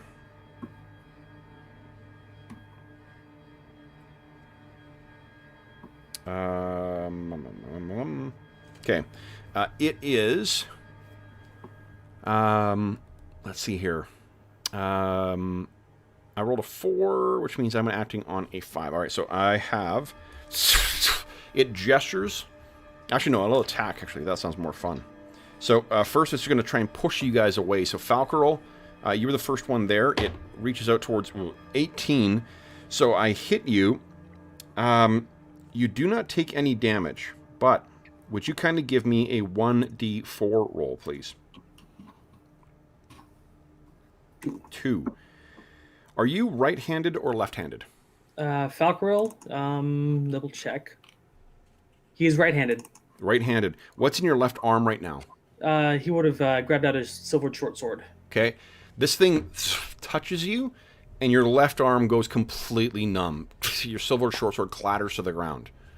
Your left arm, until I tell you otherwise, is completely useless.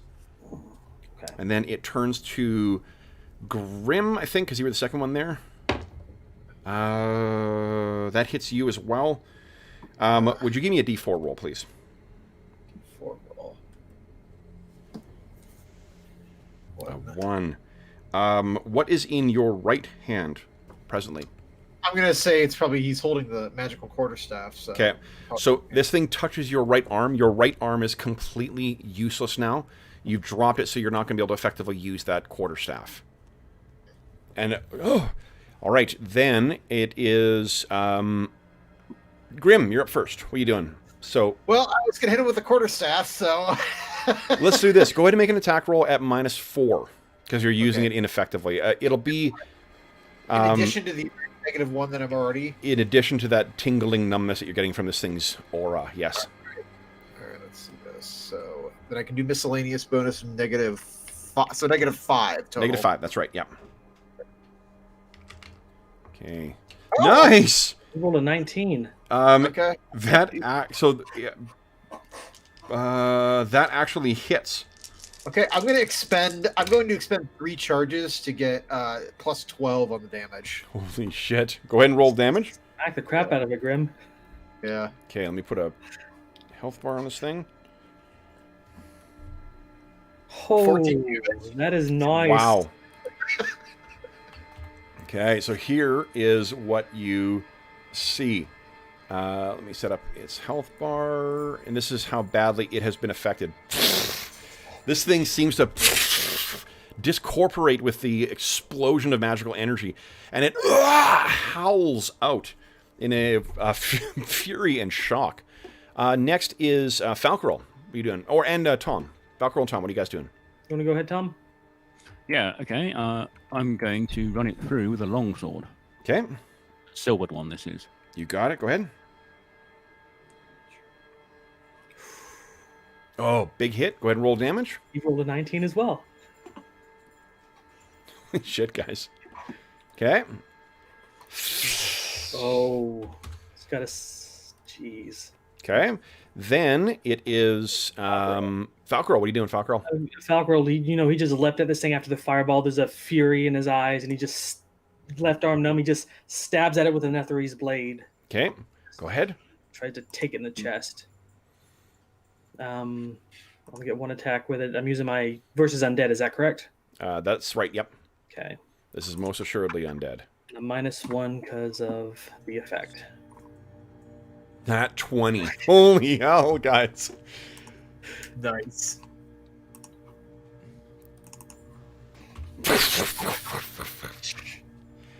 And it is destroyed. Falcor's standing there with a limp left arm. He's like, the hell just happened? Okay. We're gonna roll your face. So, with that, you guys have an opportunity to more thoroughly search this room, if you like. There is no other sign of this thing in here, either.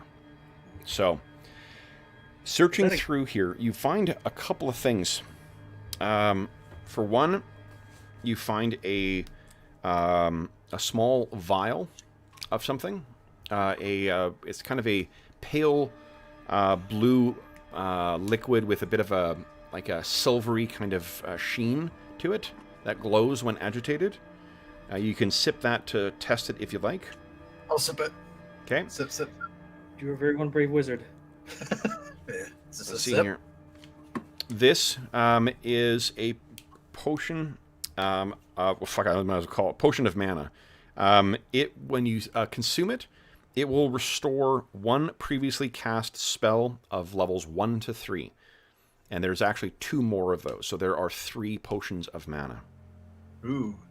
These Would work this be for divine casters too? divine casters as well, yeah.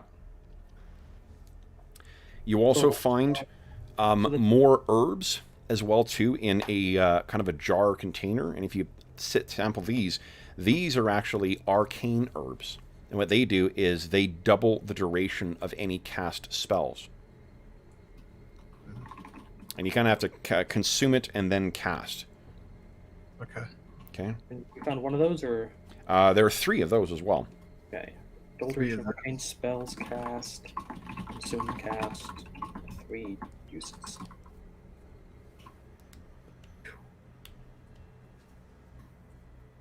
That potion was up to level 3 spells, right? That's right, yeah. Mhm. Yeah, levels 1 to 3. Other than that, there is nothing else of value in here. You do find yourself looking at this Netheril sword, though, Falcarel. Yeah, he's just like, I think this saved my life. Grim, why don't you give us... I can't remember. Do you have you don't have any ancient lore or anything like that? Give us a... because it's part of your backstory, why don't you just give us a raw intelligence check? All right. Let's see that. Oh, just yeah, I got to do the.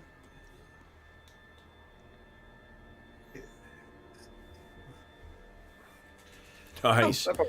Yeah. So, one of the things that you've read about, you've never seen, but the Netherese wizards, it was a magocracy run by, a society completely run by mages.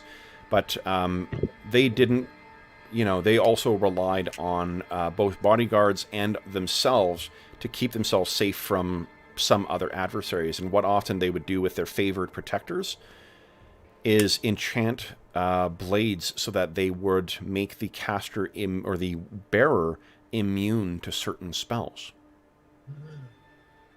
All right. No, I explained this to Falcarel. I want to keep that around. Now, what you would know is that ideally, if you had known, say, the attuning command to actually wield this thing properly, you may have been able to actually absorb the entire fireball completely and no one been affected. Cool. Oh, we should definitely look into this more when we have a chance. Agreed. Is his left arm still? Your left arm is still numb, yeah, for at least 10 minutes, and then I'll tell you what happens after 10 minutes. Actually, you've had time to search now, too. Both of your arms, you do, after 10 minutes, it returns. Okay. Is that some kind of wraith that we fought? I don't know. I feel like we'd be a worse shape if it had been. Okay, so yeah, after recovering his short sword and stashing it, he's like, Tom, you're better with a long sword than I am. You want to hold on to this blade? Okay, I'll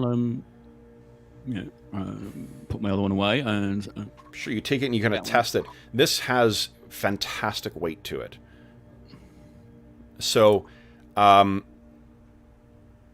what I'll tell you is that the weapon speed of this thing is only a 3.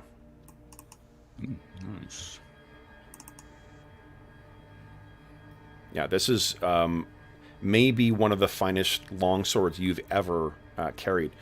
And when it is identified as well, too, we may get a... what do you call it? You may find that there are other abilities. Often these things are enchanted with trivial enchantments. Trivial as far as the casters are concerned, or the Netherese are concerned. But yeah, incredible. And no doubt there is likely a name for this thing as well. Rocco's going to do a healing spell once his arm is back in... Yep. Well, 2 it looks like. So... Okay. So you... Now, one thing, Falcor, you... your favored prey is undead, so you would know that. One of the troubling things about spectral undead, like this thing, they rarely stay dead for long. Mm-hmm.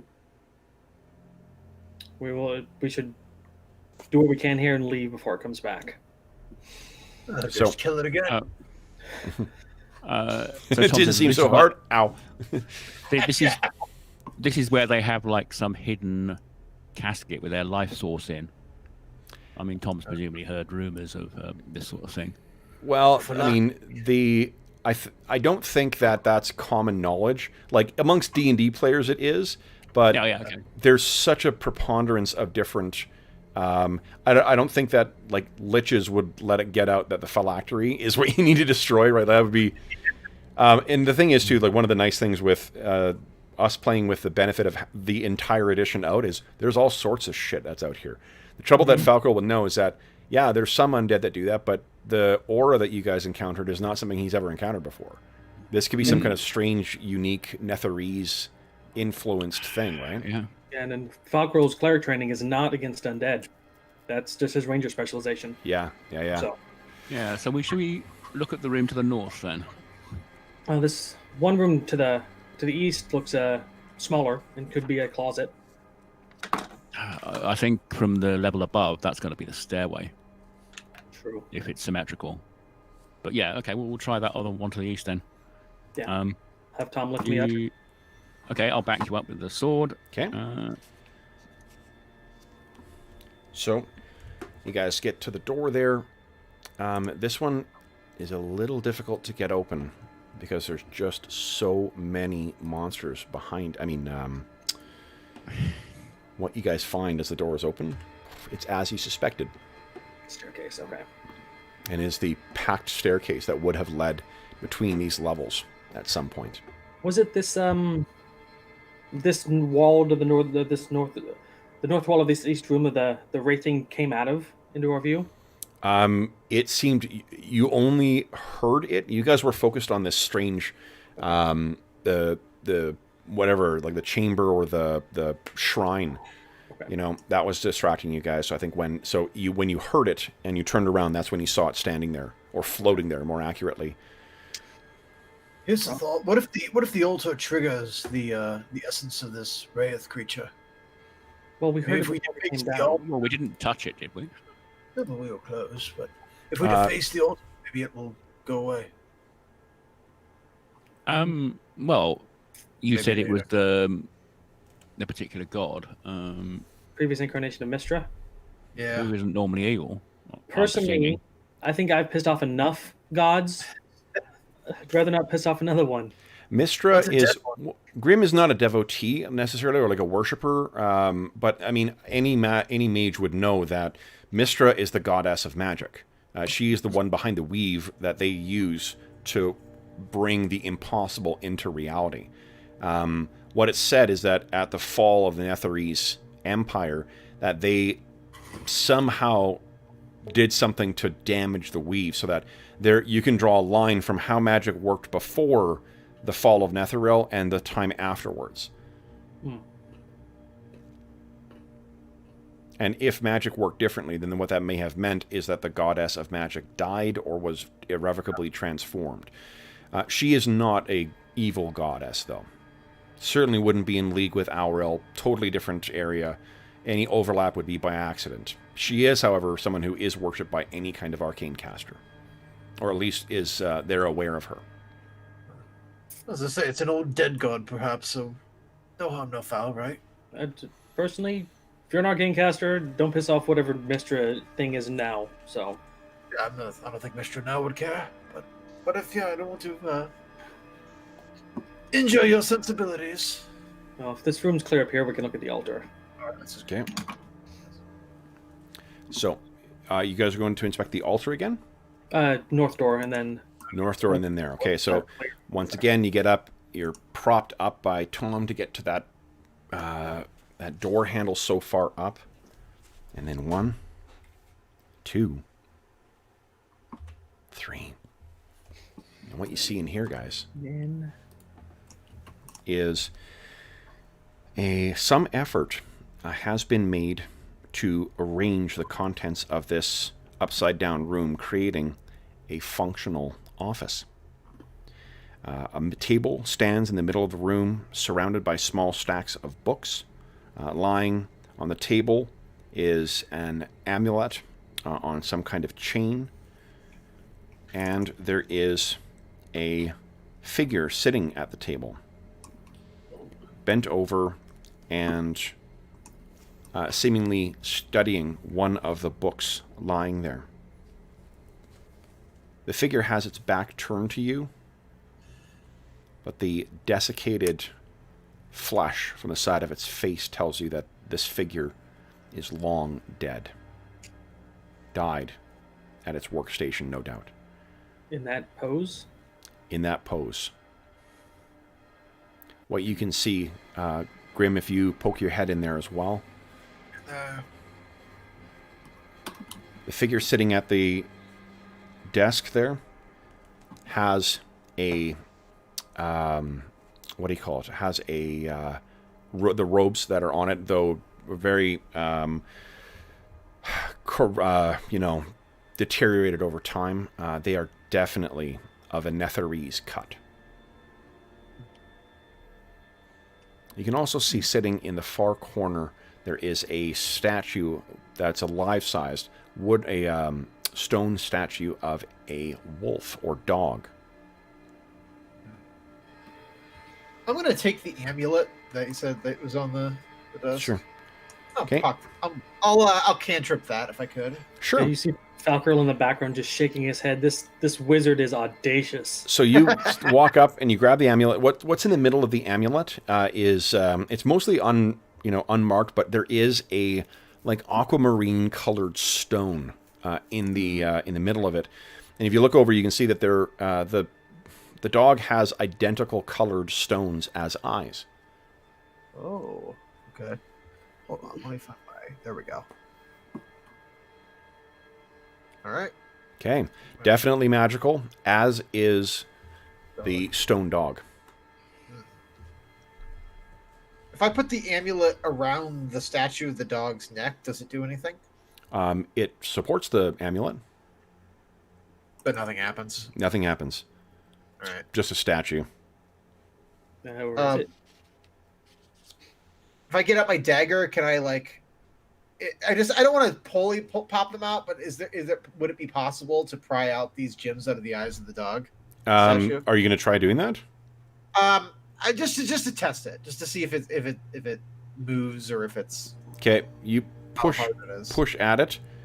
Yeah. And the once you start kind of trying to apply any kind of pressure whatsoever, it shakes its hands, and you kind of fall back and hit that table. This table moves a bit. The skeletal body sitting behind there kind of slumps, and its head hits the ground, or hits the surface of the table. Falcrel, you're sort of shocked by this, but as soon as it moves, you look back, and it's in the exact same pose. Like you think maybe your eyes are playing tricks on you.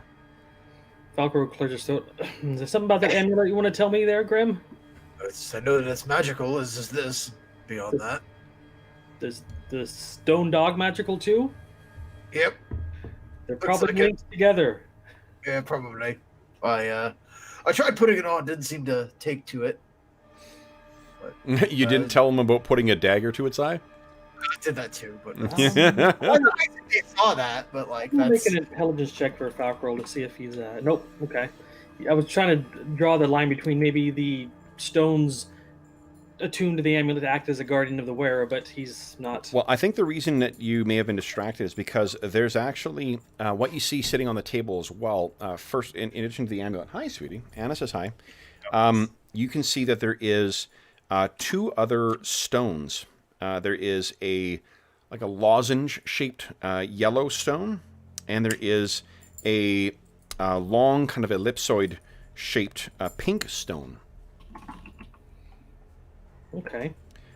You also can see that propped up in the corner or to the side, there is a sword that is in a scabbard that is identical, or at least very, very, very similar to the sword that Tom is now carrying. In that case, Falcor will go over and pick up the sword and scabbard and then just inspect it to make sure. Okay. And he looks over at Grim and says, Grim, you like stones? Grim is standing up now and looking at the dog, trying to judge whether he should grab that amulet back from around its neck. I'm not gonna pry out the eyes, but I'll take the amulet off. Okay, so you go in, pull the amulet off. The dog does not move again. Okay. Did it move? Maybe your eyes are playing tricks. Pretty sure it moved. I don't know.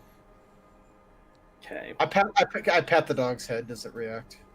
It feels like you're hitting a statue.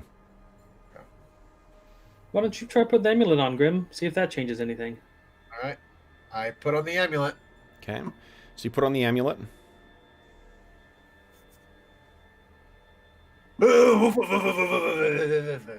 Okay. You make some noise. I start wildly acting like a dog to see if these guys react. Okay. Doctor's just like, maybe you should take that off. If you look, there is something on the back of the amulet, Grim. Yeah. But it is something that you cannot. It's hidden. You've seen this before. It's the type of. It's like spell books where it's concealed by some kind of magic.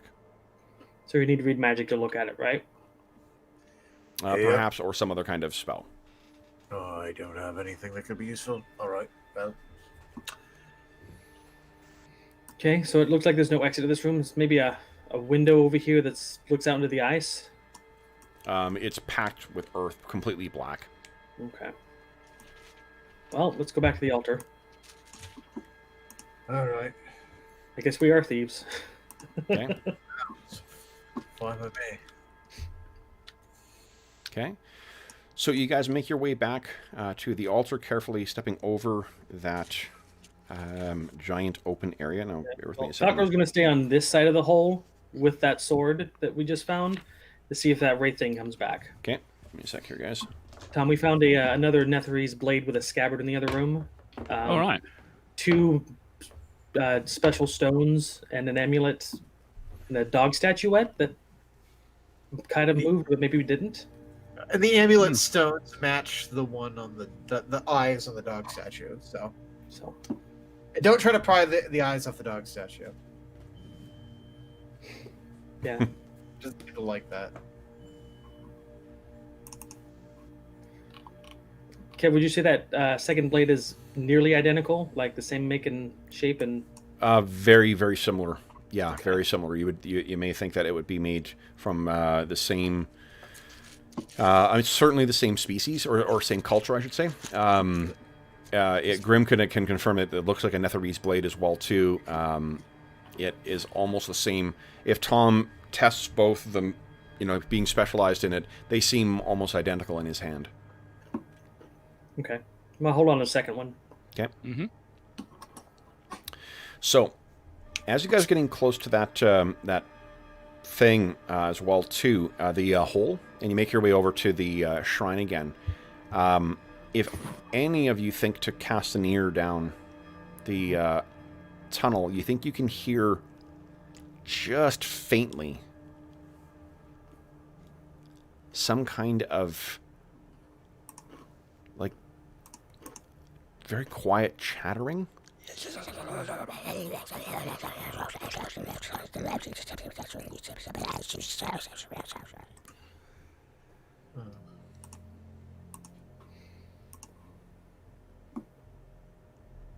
Wow.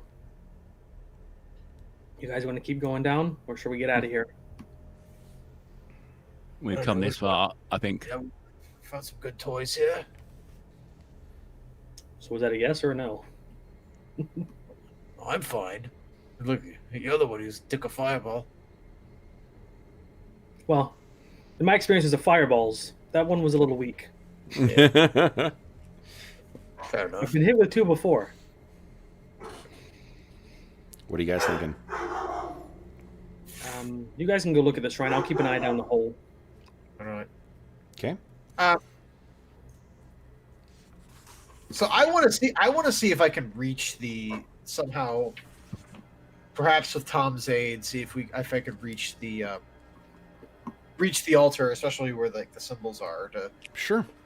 trace them. So if you can, with Tom's help, I mean, it's 9 feet up, but with Tom's help, you can kind of prop you up and get yourself up to the level of the Yeah, if we do it from shrine. the side, effectively I could get you to almost stand on my shoulders. Yeah. Yeah. Yeah, and then that would be certainly enough to sort of make your way over. So on the shrine, just want to make sure I'm reading this trap properly. I mean, there's no trap. So what you get up there, and again, you can see that there is an 8-pointed star carved on there too. And if you raise, you can kind of run your hands along it. Yeah.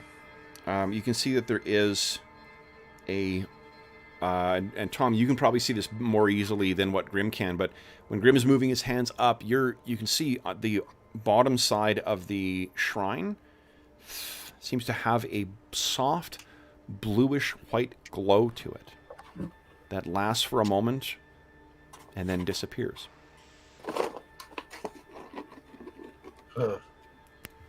Okay, well I'll tell Grim. Well, when you were moving your hands around, it was glowing. Okay. What if I do trace that 8-pointed star where I did that? Does it do anything? If you go to do you mean like across the 8-point star again? Yeah, I try doing that. Does Yeah, that you do it anything? again, and again there's a glow. And you can recognize it this time, because you guys are still, I'm assuming the torches are on the ground at this, or do you get your mining lights on, right? Mm-hmm. Maybe you set those on the ground just to illuminate this more easily. So that blue glow is quite evident.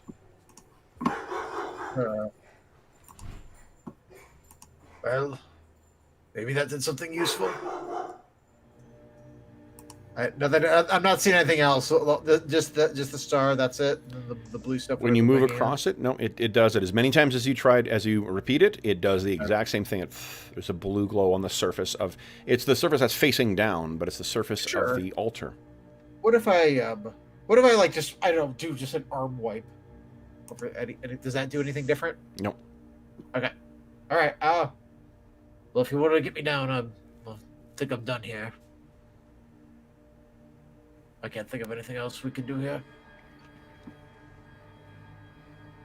All right. That was interesting. Hopefully that helped us. Well, in no way that you can notice yet. Yeah, no, yeah, that's exactly. All right. Well, Tom's going to say, isn't getting the gods directly involved in the world dangerous? Falcro, As it you're looking leads at this, to and escalation. you're seeing what he's doing, and there's that manifestation on the top of it too. Put yourself in the position of your god.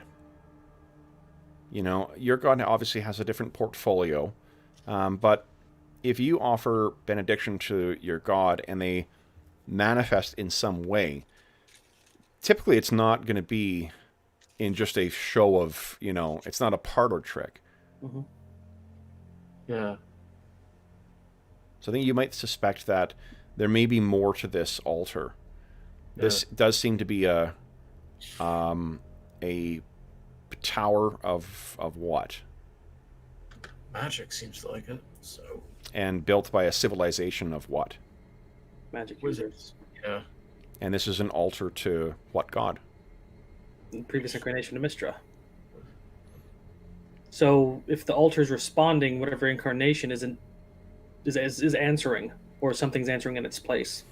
Or this may be a vestige of a previous god's power. Gods can devote, can portion their power out as well too. As much as you would like to think of them as being infinite, they still can portion it out. And when that portion is gone, Mistril, the previous incarnation, she is dead. But Mistra, maybe this does persist in some way. And if it does, then what do you think? What's that manifesting?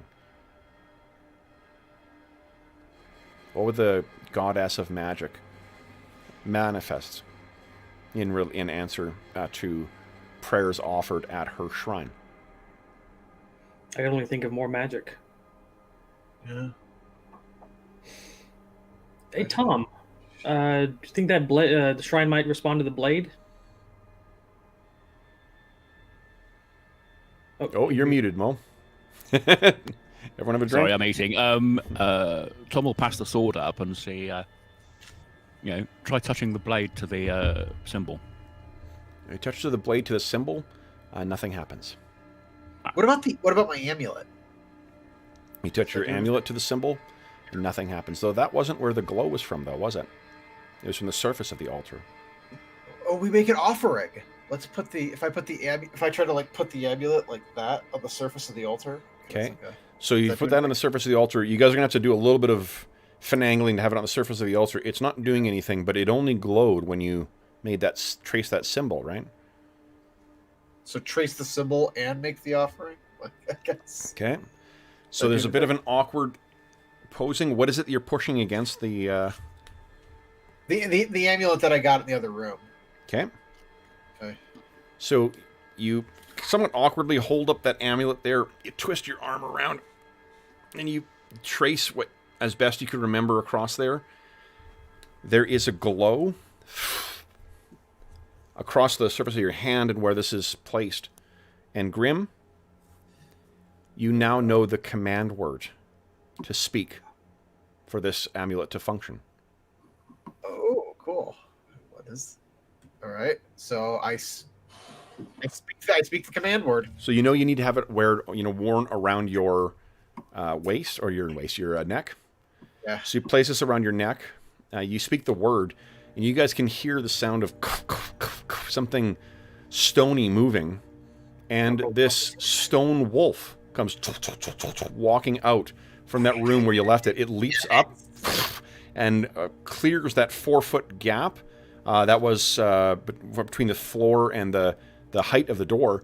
It moves over, and there is a soft glow on that aquamarine stone now that matches the soft glow in its eyes. It walks over, and Grim, you know that this will now respond to your commands. Ah, hell yes! All right, Sparto. Does it Oh, talk? It does not speak, but it knows it follows your verbal commands. All right. Sit. Sits down. Double high five. It will have to walk and leap over that that gap, but it leaps over, walks over, and now is standing. I don't have a token for it right now, but I will load one between now and next session. But it moves over, sits down, and looks up at you. High five. Hits you and almost knocks you over. This thing is solid stone. So Grim falls down. Good boy. Farkle scratches and he's like, well, that would be useful against any of those cool things we fight. Or whites. That's correct. Wait, Indeed. what about the blades? Oh yeah. Okay. Stick it up there. Which do you wish to place first? Let's go with Tom's. Okay.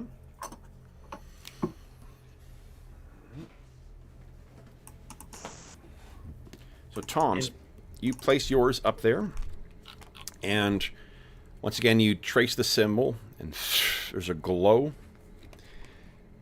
And Grim, you are now able to tell that I don't have a name for your blade, but I will have one between now and next session. Actually, I didn't get a chance to do that yet.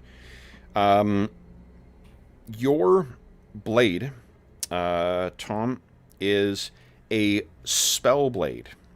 So what it is a +2 longsword And when you are targeted or you are included in the area of a fireball, you can choose to ignore the effect of the fireball or have the whole spell fail. So that means +2 to hit, +2 to damage, and reduces the weapon speed by 2, which is why I told you it's a weapon speed of 3. Would you kindly also give me a percentile roll, Mo?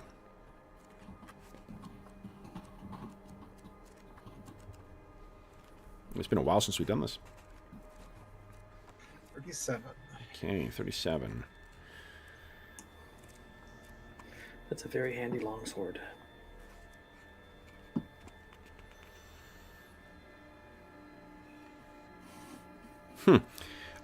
Once per day as well, Mo, you may, for one turn, so for 10 minutes, you may mimic someone else's voice perfectly.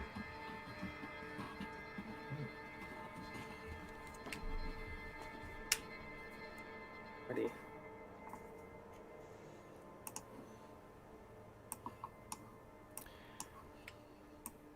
So that is what your Spellblade does, Mo. Let's do the other blade then. Okay? Yeah. The other blade is also a Spellblade. This one is makes the bearer immune to charm person. Okay. And it's also +2, so it's a +2 longsword, +2 to hit, +2 to damage, and it has a weapon speed of 3. Okay. And then someone give me a percentile roll, please. Was that you there, John? Yep. 91? Okay. I believe me and Tom should swap these blades. You reduce the damage that you take from force things, so like prismatic, or not prismatic sphere, magic missile, and anything similar to that. You reduce it by 1. You have to save a DR1 against magic missiles. Okay. And is that 1 each missile? It's against each one. Yeah. That's pretty good. Yeah, the only reason I suggest we swap the blades is because the ring I wear does something similar to the charm effect. Or you could give it to someone else in the party. I mean, Yes. Oh, while we're still doing this altar thing, I still have that ring from the top one. the ring that you. The ring From and the the elk? gem. There was a gem too. They were both magical from the 4 above. Yeah. So that the ring that you found on that that body upstairs. Yes. Yeah. Okay. So that ring, again, you trace the symbols and.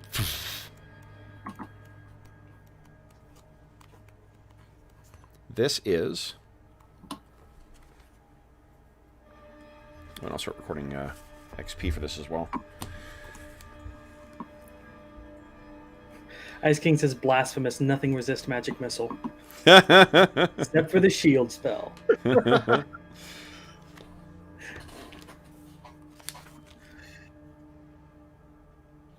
This is a ring of blade turning. When someone is attacking you before they make their attack roll with a melee weapon, you can simply declare that it misses. Now, Brandon, why don't you give me 3d10 roll, please? Okay.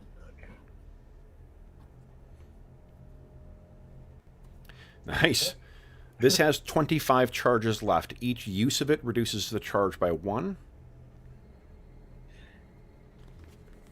For the blade turning, do you have to announce it as your action or in response? No, it's in response to when I'm going to attack you with something, you say it misses, and then you use up a charge.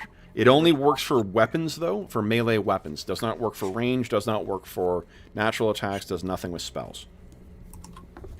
Okay. I don't know if that'll That's very nice. I'm fragile, so it might be. I might keep it for now, but I think. I'm adding it to the party loot, so. Yeah. Oh yeah. Okay. Well. Okay. So then let's do the gem too. That was from upstairs. Okay. The gem that you found upstairs, that copper and rectangle one, it is an Ioun stone. So you speak a word and then it drifts around you. This one Strange that this elf who seemed to have been plumbing these ruins had this, but what this does is it allows you to read magic at will, allowing you to identify any kind of scroll you find, any kind of spells and magic, spell books. Wow. Nice loot here. My Forgotten Realms trivia stuff is telling me the Netherese were obsessed with Ione stones. You also see that there are... remember, there were the 2 other stones that you found on that table as well. The yellow and pink ones? Yep. Yeah. The pink one is also an Ioun stone that grants +1 Constitution. You guys might need that. And then the yellow one permits you to walk on water. Wow. Also got that enchanted frog that we found. Oh, yeah. So, the enchanted frog... I may have been a bit deceptive by describing it as a statuette because it's actually a figurine. I figured. A figurine of wondrous power. So this tiny frog is only about 1 inch long, but with a command word, it animates into being a frog of the same size. It maintains a mental link with the person who activated it, allowing the activator to see through the frog's eyes with a 270-degree vision, as long as the frog remains within 100 yards. The frog has 1 hit point and 0 AC. It is immune to all attacks by insects and arachnids, including their poisons, or those creatures with insectoid or arachnid components like driders or ettercaps, but not drow. It attacks insects and arachnid creatures of all kinds on command, attacking once each round with a FACO of 10, its tongue lashing out for as far as 5 feet, and if it hits, the victim shrinks drastically in size, and the frog swallows it whole, killing it. This even includes giant insects and spiders. Amazing. I like that. Creatures with intelligence can actually make a save, but... that is the figurine of wondrous power, the Emerald Frog.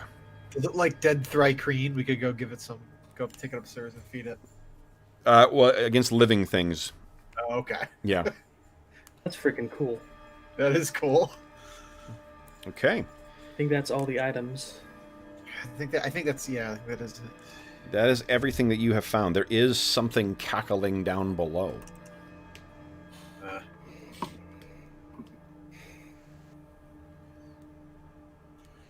Well, we got some good stuff here. It was... So what do you think, Tom? You want to swap these blades for now? Yep, I think so. Okay, so Tom, you are carrying the one with the slight resistance to force, and that it makes you immune to charm person. And Falcrel, you are carrying the one that makes you immune to fireball, and that allows you to disguise your voice perfectly for 1 turn. Okay. Okay. Then, guys, time has flown today, and we bring ourselves to the end of the session. So the next level will have to be explored next week, but let's calculate some XP. So, you guys, for those who are fighters in the group, you defeated 9 hit dice worth of adversaries today.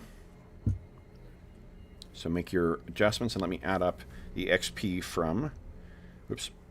The things that you found in here. Whoopsies, that is completely wrong. Longsword. I think if I'm going to hold on to this, I might retire my dagger. I use a short sword and a long sword? Yeah, because the offhand has to be light, so...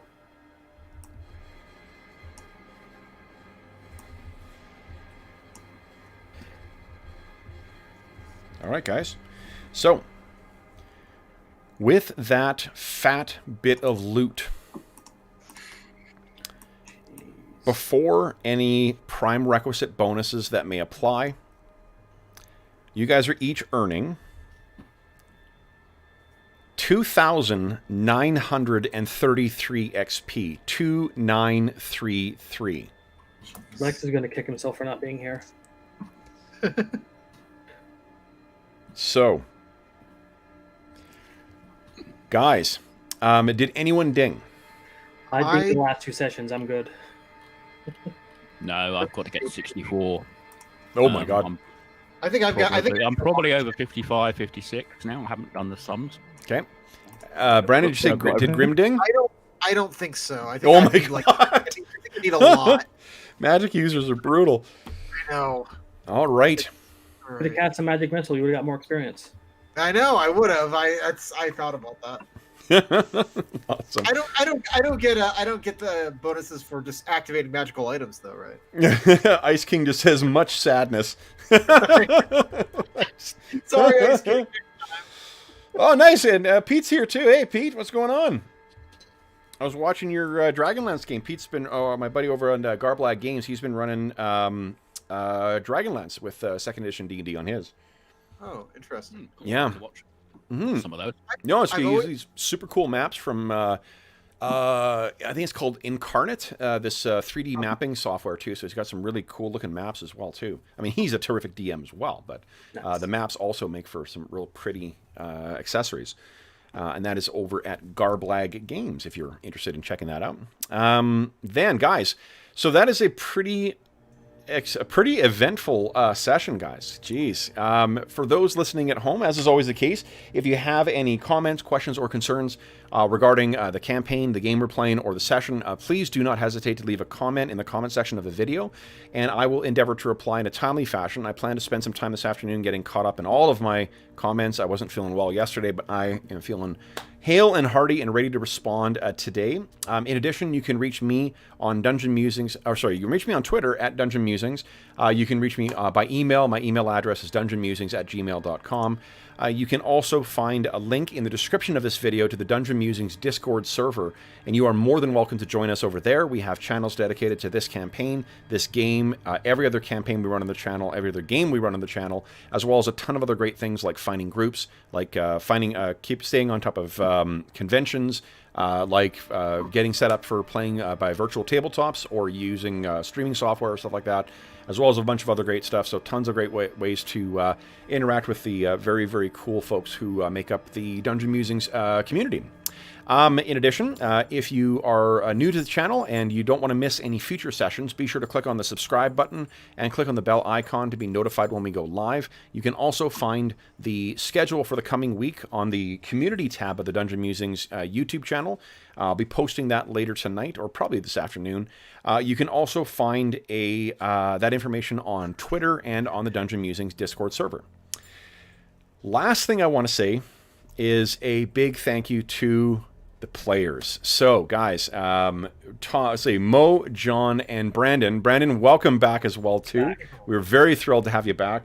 And thank you so much for playing today, guys. This was a lot of fun. I'm really enjoying this mini dungeon that you guys are going through. Me too. The whole scene with the fireball coming at Falkroll, that was great. Good roleplay moment. Awesome. It's like, screw it, no, save the people. Awesome. Good stuff. Jump on that grenade. Yeah. It would have been tough for Grim to survive that, I think. Oh, I know. Yeah. It would have been bad. Welcome back, Grim, you're dead again. All right. Exactly. Anna says hi as well, too. All right, so then, guys, Anna knows the time. The internal clock is still set for her, so I got a boogie. But once again, for those listening at home, if you are joining us for this quarantine campaign during the current quarantine, I hope that this finds you healthy, safe, and weathering the current crisis as well as can be expected. We hope we gave you a couple of hours to turn your mind off of the troubles of our world and think about the troubles that our heroes keep getting themselves into. And until we see you again, happy gaming.